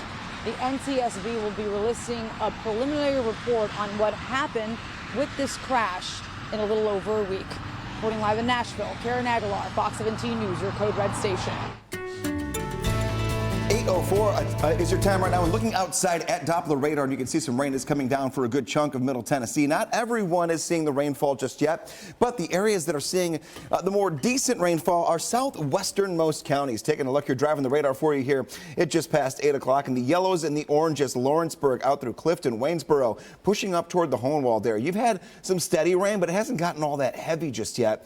but we track all the yellow specks here that are on the radar where the more moderate rainfall settles in, and it definitely could reduce visibility just a touch here. So Hohenwald in about 5 minutes, Mount Pleasant 16, Columbia 26 minutes. Clearing this track, resetting the scene here for all of the viewing area, and you can see there's kind of a broken line of showers that we have that are a little bit heavier. We go straight from the Kentucky state line all the way down through what we were just tracking, and all of this motion is moving us toward the north and toward the east. So we'll keep our eyes on these showers throughout this morning. A little light rainfall in Nashville. We're grabbing the umbrella. We're using the windshield wipers and keep those low beams on. Justin, how are we looking in steer clear traffic?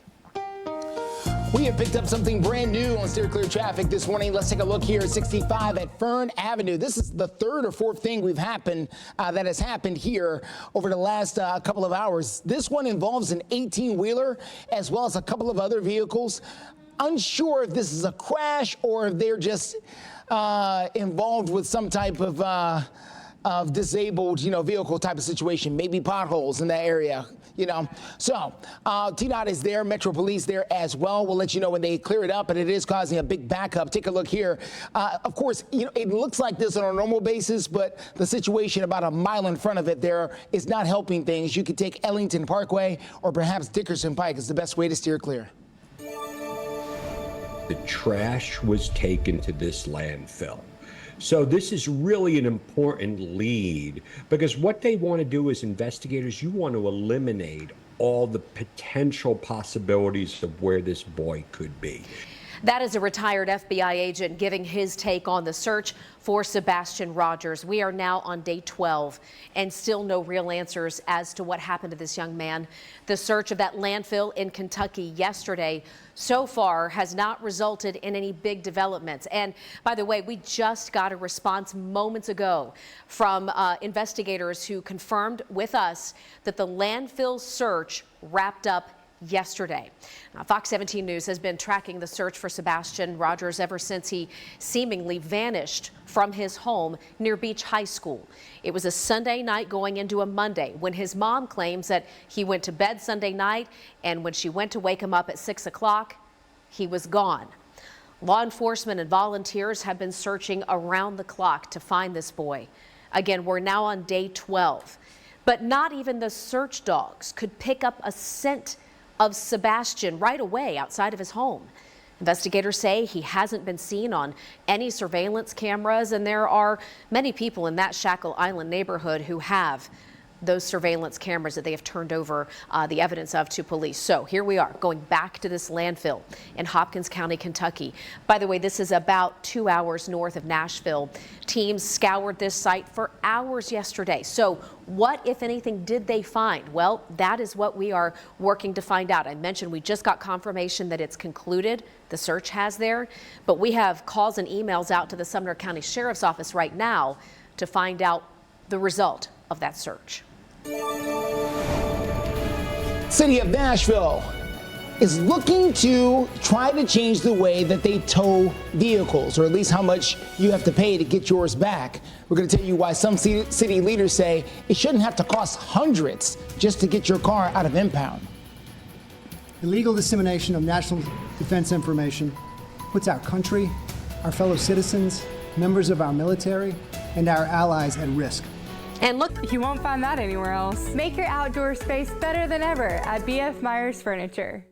This Fox 17 This Morning newscast is sponsored by Zander Insurance.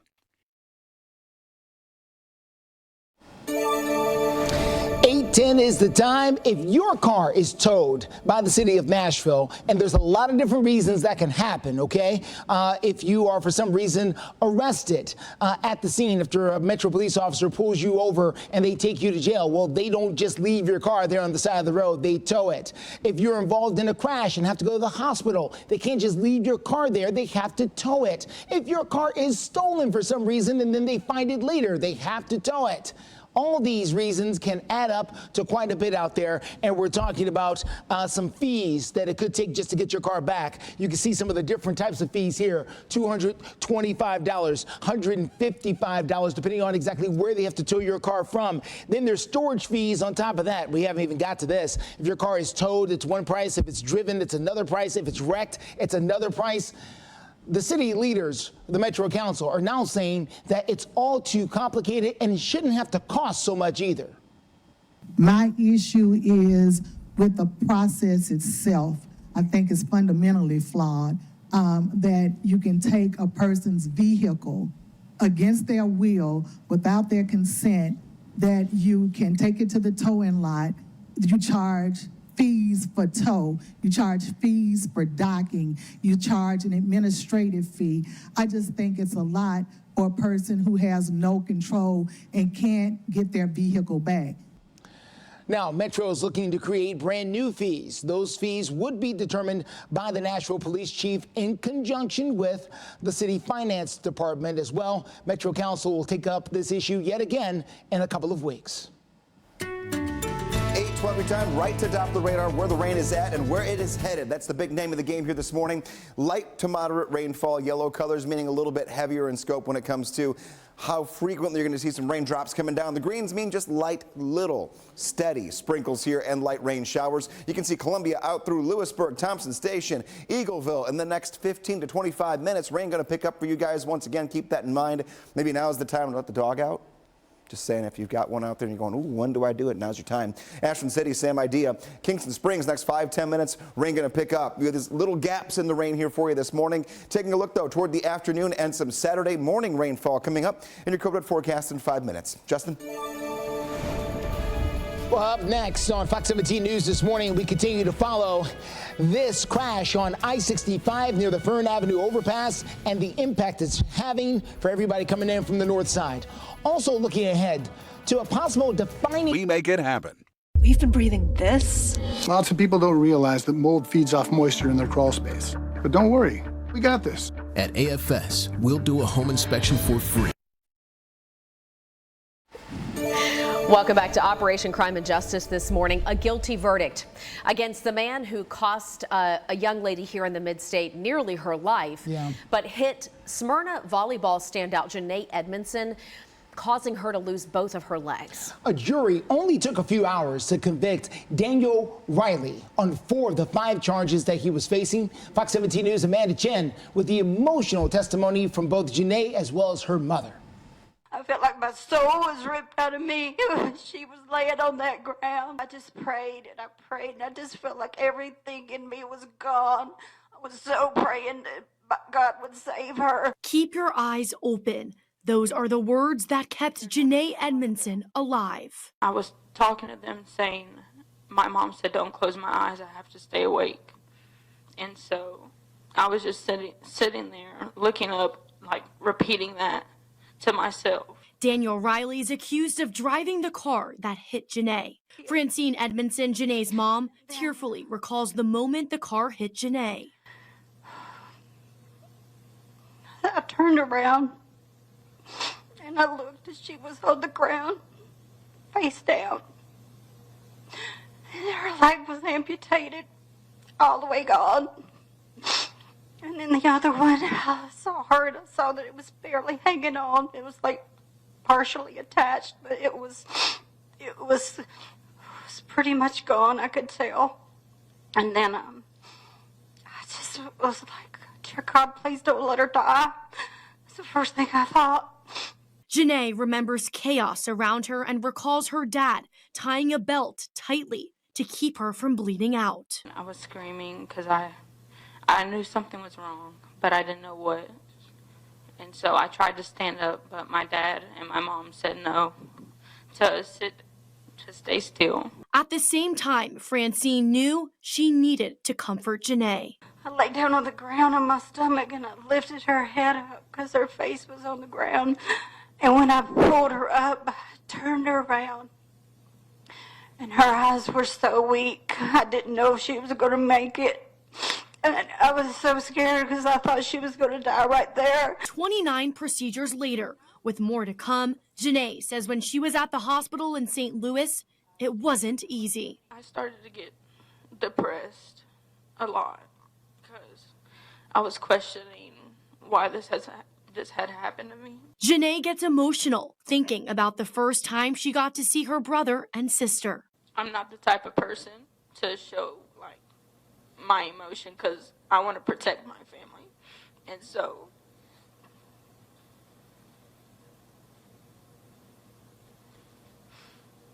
when they first walked in, they just stared, didn't know what to say. And so I made a joke to make it easier on them. But Janae says nothing will stop her. Since the crash, she's graduated from high school, a part of MTSU's volleyball team, and learned how to drive a new car. Fox 17 News' Amanda Chen reporting there. There have been more developments in this case since the very beginning of the story, of course, including now the convicted killer, or not killer, but the convicted driver in this case. Yeah, and what's going to happen at the sentencing? That's expected to come up in April, so we'll be following the story as it continues to develop. If you want to read more, head to fox17.com. Just search Janae. 8:19 now. Let's get to Greg, a look at your weekend forecast. Yeah, working our way through our Friday and getting you out the door. Here this morning, we're in the 50s, right side of your screen. Maybe you wonder, what am I going to do for lunch? I'm getting my way towards Saturday. Is this a good patio day? As they say, I'm just going to the kitchen and finding what I got. That's the kind of day it might be for you here. We'll go 66 degrees at 11, 69 degrees at 1 p.m. Not the greatest patio day. We've got the rain coming down right now. Sprinkles in the Nashville area, but a little heavier if you get down toward northwestern counties, and if you get down toward even just say like the Lawrenceburg area, Linden, you're seeing some decent rainfall right now. Hohenwald moving in as we speak. Taking a look at future track. This is going to not show the perfect picture for the next hour, but leading into the afternoon, this is what we're going to continue to contend with. A few of these pop-up showers. It's not as impressive as things looked 24 hours ago. That's good news. It means that many more dry hours late in the day today into tonight. Here's the big difference.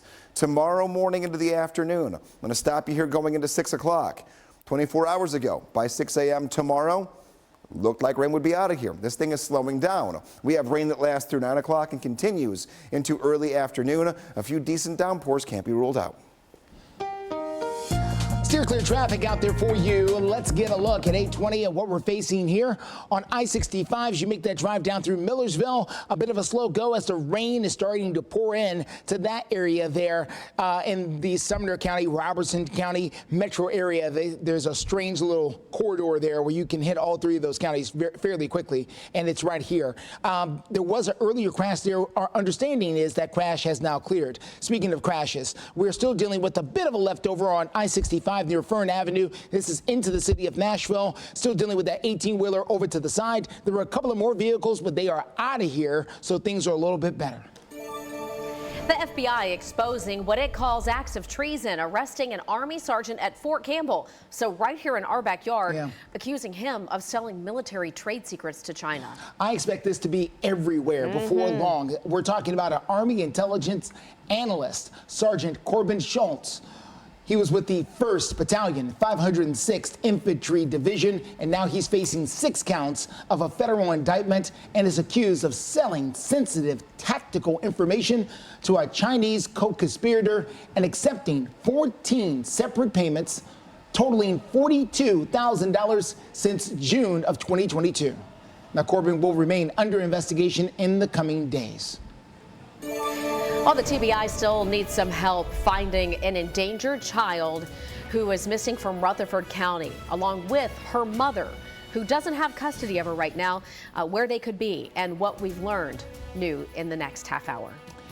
And it could change the way that Nashville does a downtown party. We're going to tell you about a debate over a bill to reduce the... You are in luck with Pool & Spa Depot. One-piece fiberglass pools, cold plunge with chill springs, patio sets up to 70% off retail. Pool & Spa Depot. I say to the American people, when America gets knocked down, we get back up.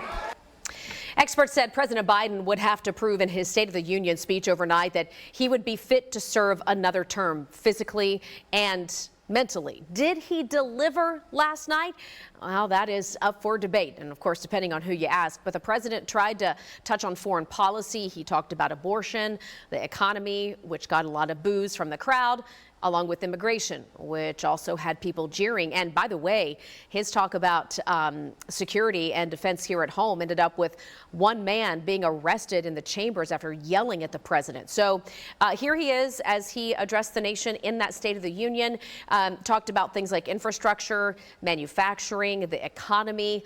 Many of the Democrats who were asked last night said they were pretty happy overall with his remarks.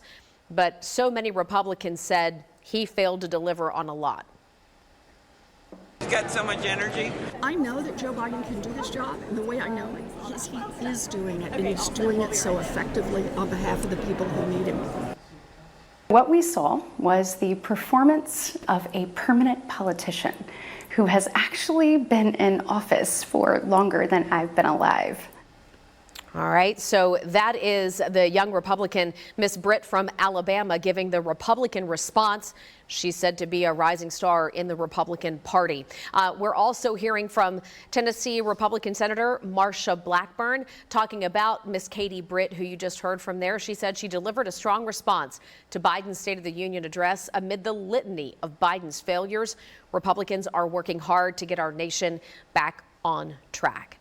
The president and some of his cabinet members will now hit the road in the days ahead, trying to sell some of the things he talked about last night. 8:27. Let's meet our dog of the day. Getting ready for a little car ride here. We have Marley sent in by Rosalie, and I'm told that Marley likes to think that Marley is the fourth child in the family. Don't all of our dogs think that they're our kids? Shouldn't our dogs feel like they're our kids? Just putting that out there. 62 degrees at 9 a.m., 67 degrees at 3 p.m. Now, dog walking for us here. Just know that throughout the day there will be a few showers. Get the Fox 17 Code Red Weather app. Have a towel by the front door for the paws, and make sure we have the umbrellas as we're heading out. Thank you, Greg. At 8:27, coming up in our 8:30 half hour, a night out turned into a nightmare for a Hendersonville man, the man on the left side of your screen, who has now died after a run-in with the man on the right, a bouncer at a bar in Nashville. We have new details, again, coming up in our 8:30 half hour plus. TDOT.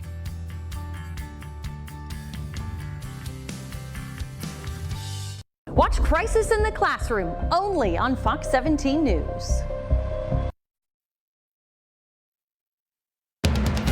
You're watching Fox 17 News This Morning, your Code Red station.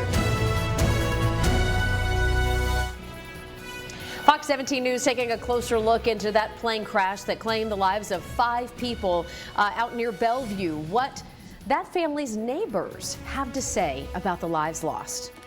Waking up here to some raindrops on the windshields in the Nashville area. A little heavier rainfall down to the south and west, tracking toward downtown. We'll give you the timeline coming up in your forecast. A slow go this morning from I-65 as you make your way down through the Millersville area. We're going to tell you the best ways to steer clear of this.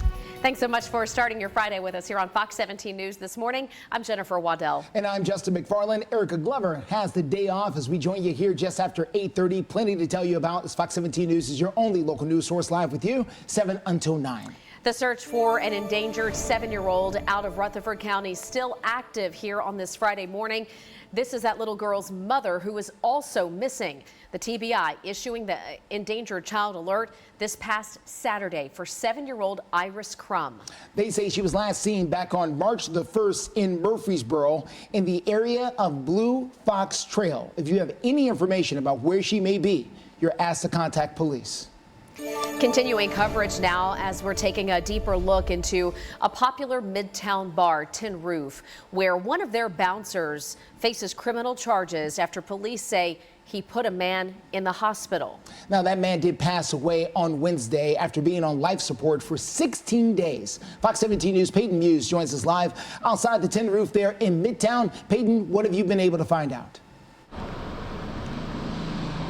Well, Justin and Jen, we've got the 2022 consent order coming from the state. And actually, Tin Roof got in trouble 2 years ago for having unlicensed security guards. And the state actually fined the bar a little under $3,000.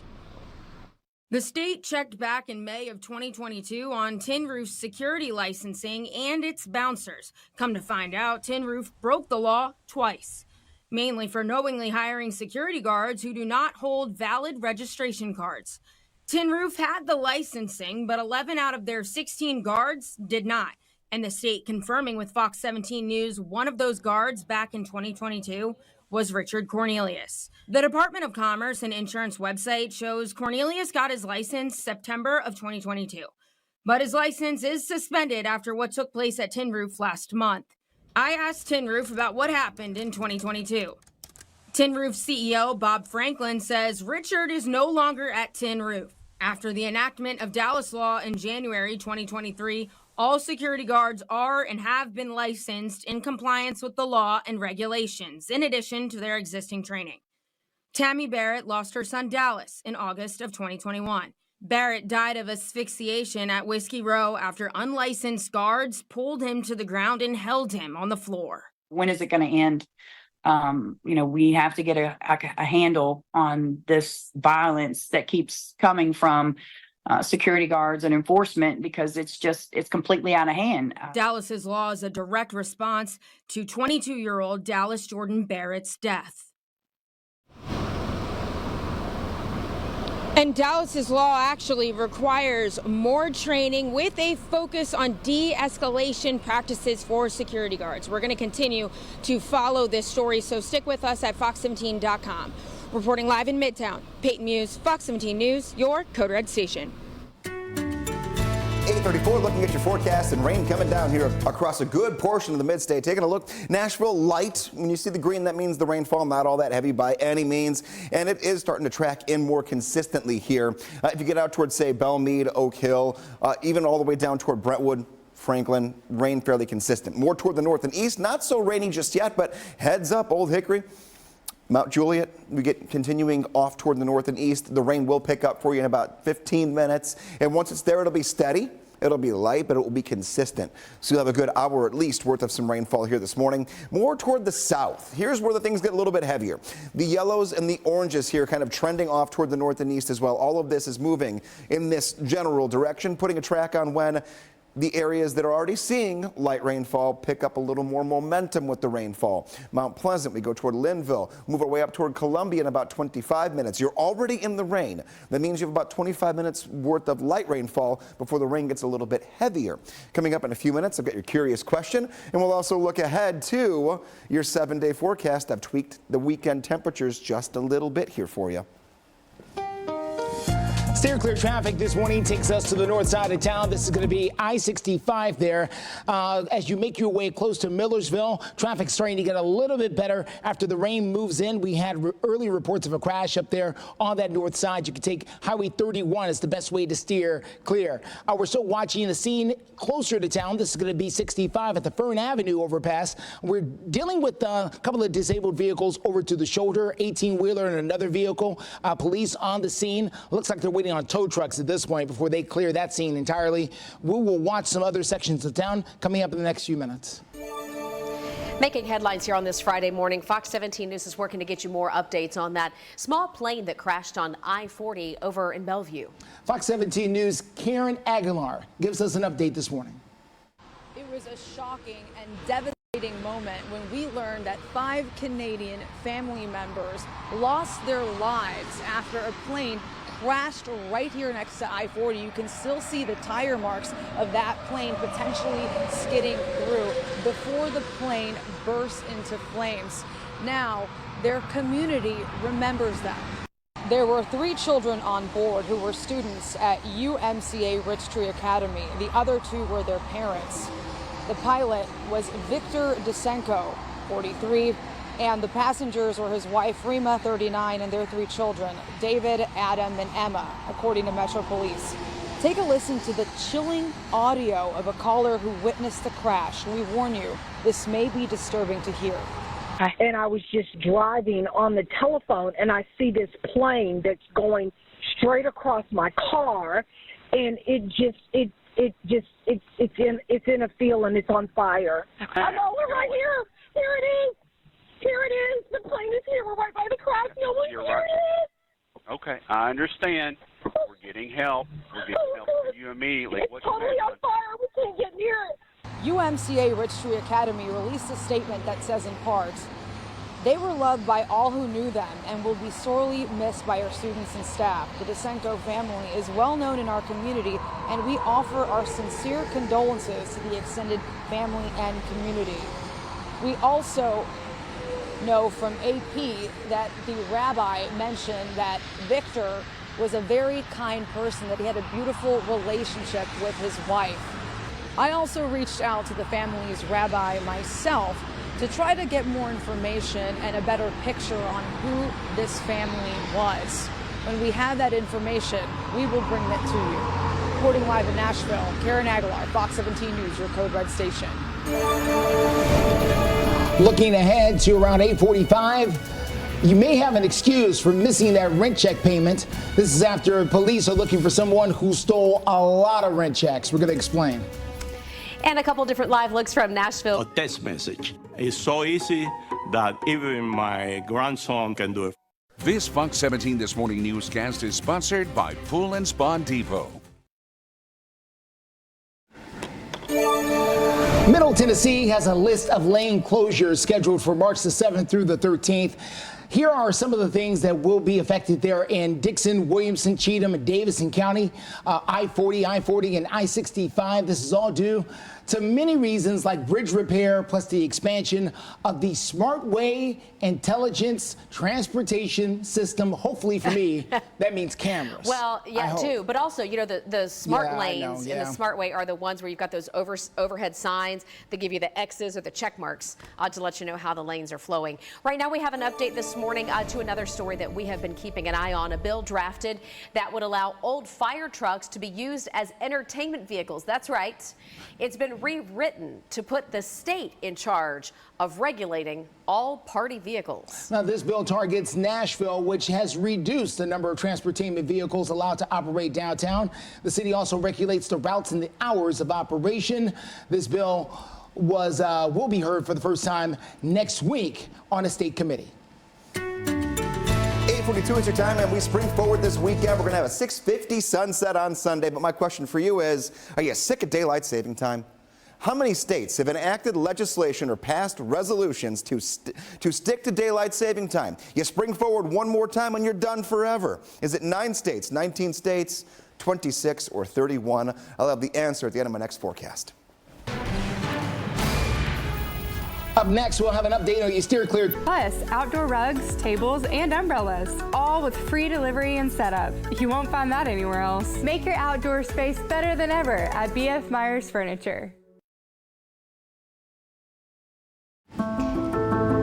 Good morning, it's 8:45 right now. The restaurant business can be tough. Even popular places struggle, right? Come and go, but that makes it even more remarkable that Sperry's in Belmead is doing business 50 years after first opening. Fox 17 News' Dennis Ferrier has their recipe for success in this morning's Ferrier Files. You know, we live in a city that's all about what's new and different. Sperry's celebrates something different: tradition and consistency. Nothing changes. Not the menu, not the decor, not even the people. Hello, gentlemen. Good to see you. When you walk into Sperry's, you are walking into 1974. Are you all celebrating anything tonight? Just friendship. Sperry's has never gone through a rebranding, never been remodeled, never reinvented itself. Owner Al Thomas. It's an old English steakhouse. It's just got a very warm, comfortable feeling. And we always kind of agree that it's like an old shoe that fits. Doing the salad bar. A salad bar where everything is homemade and top quality. A twice-baked potato that has been on the menu for 50 years. All the different cuts of wonderful beef. And the crab cakes, if you've ever had them, you have tasted perfection. We strive to just make sure that every time you come through the door, you get a great steak, get a great twice-baked potato, that the salad bar is as best as it can possibly be, as fresh as it can be, and you know, people love that. And who does Bananas Foster tableside anymore? That's right out of the past, right out of Al Thomas's past. My father flamed Bananas Foster's tableside for me when I was 5, 6 years old. He would do it in the kitchen with my brother and my sister, and it's just been it's been a part of my life. And there's no reason to make it go away, because I would say that just about everybody that comes in here to celebrate a special occasion, which is a lot of people do that, they're going to get the Bananas Foster. And great way to top off the evening. Good to see you. Good to see you. Sperry's actually has customers who have standing weekly reservations for decades. You have standing reservations for what, 30 years? Some people on a Tuesday night at 5:30 or something like that? Without a doubt, people, it's kind of the other way around on those reservations. They will call to say that they're not coming in. Wow. Chances are they will get a server like Connie Hawk, I will get more bread for you. who has been here for 38 years. Well, I mean, it's a special place. We have such devoted customers, so that's what really makes it. And, you know, we have a built-in clientele.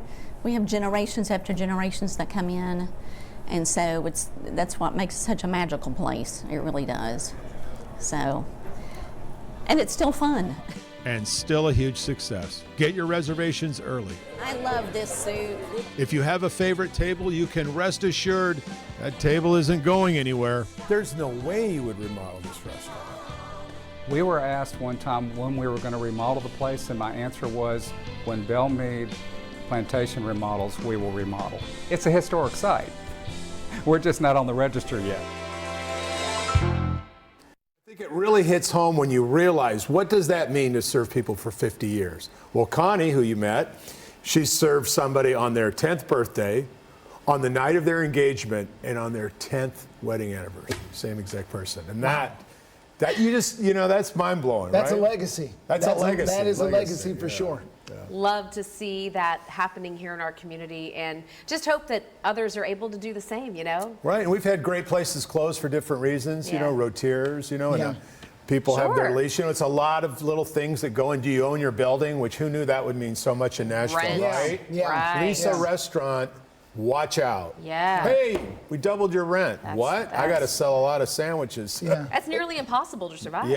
If you're trying to go, call ahead to get a reservation. I He's know speaking from from experience. experience. Let's get to Greg. Quick look at your forecast here. Yes, answer to your curious question and your 7-day forecast. So I wanted to know how many states have passed legislation or resolutions to just stick to, we change the clocks one more time and then we're done. We stick to daylight saving time and never change them again. The answer is 19 states. We are one of them. The problem is, there are some federal laws that are getting in the way for us when it comes to actually enacting that legislation to not keep flipping the clocks. Taking a look here, when it comes to our forecast, 70 later on this afternoon, some light rain showers right now. Those will be sporadic on and off this morning, and then another push overnight tonight into tomorrow morning. Have the umbrella and know that a colder weekend is in store. Temperatures only in the low 60s tomorrow, middle 50s on Sunday, and night times will be in the 30s Saturday and Sunday night.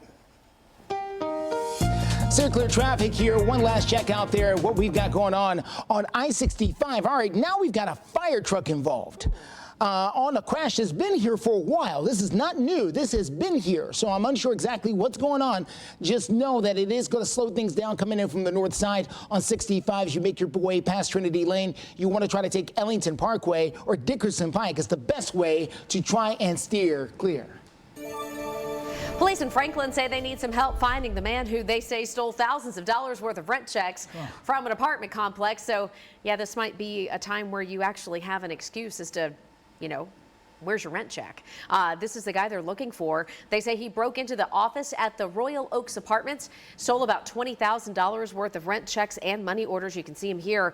Pretty clear on this surveillance video, kicking in the door to break in. He's got a pretty distinct mark on the right side of his face. It could be a tattoo. It could be a birthmark or something.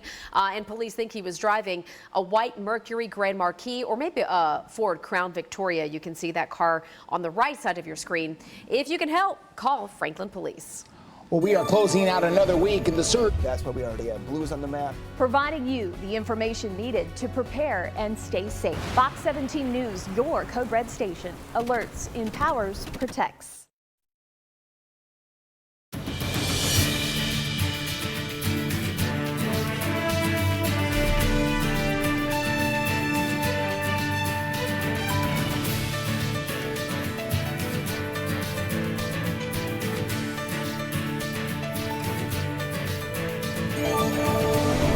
Here is a recap of our top stories from this morning. We continue to follow the very latest and that plane crash that happened earlier in the week. 5 victims, all from the same family, died when that plane went down along I-40 in West Nashville. They were flying in from Canada. If you want to hear some of the shocking 911 calls, you can visit our website, fox17.com. Switching their approach, Fox 17 News has been tracking the search for Sebastian Rogers since it would appear that he just vanished from his home in Hendersonville 12 days ago. His mom claims he went to bed on a Sunday night and was gone by 6 o'clock the next morning. We also know that investigators have now concluded their search at a landfill in Kentucky, and that did not bring any big new developments. We understand that volunteers are still doing what they can in the community. Investigators, we've reached out to all of them on all fronts this morning. We'll let you know just as soon as we get any updates. And taking one last look at your 7-day forecast, getting you into the weekend. Scattered showers on and off this morning. Car, 31% off right now at asadeals.com.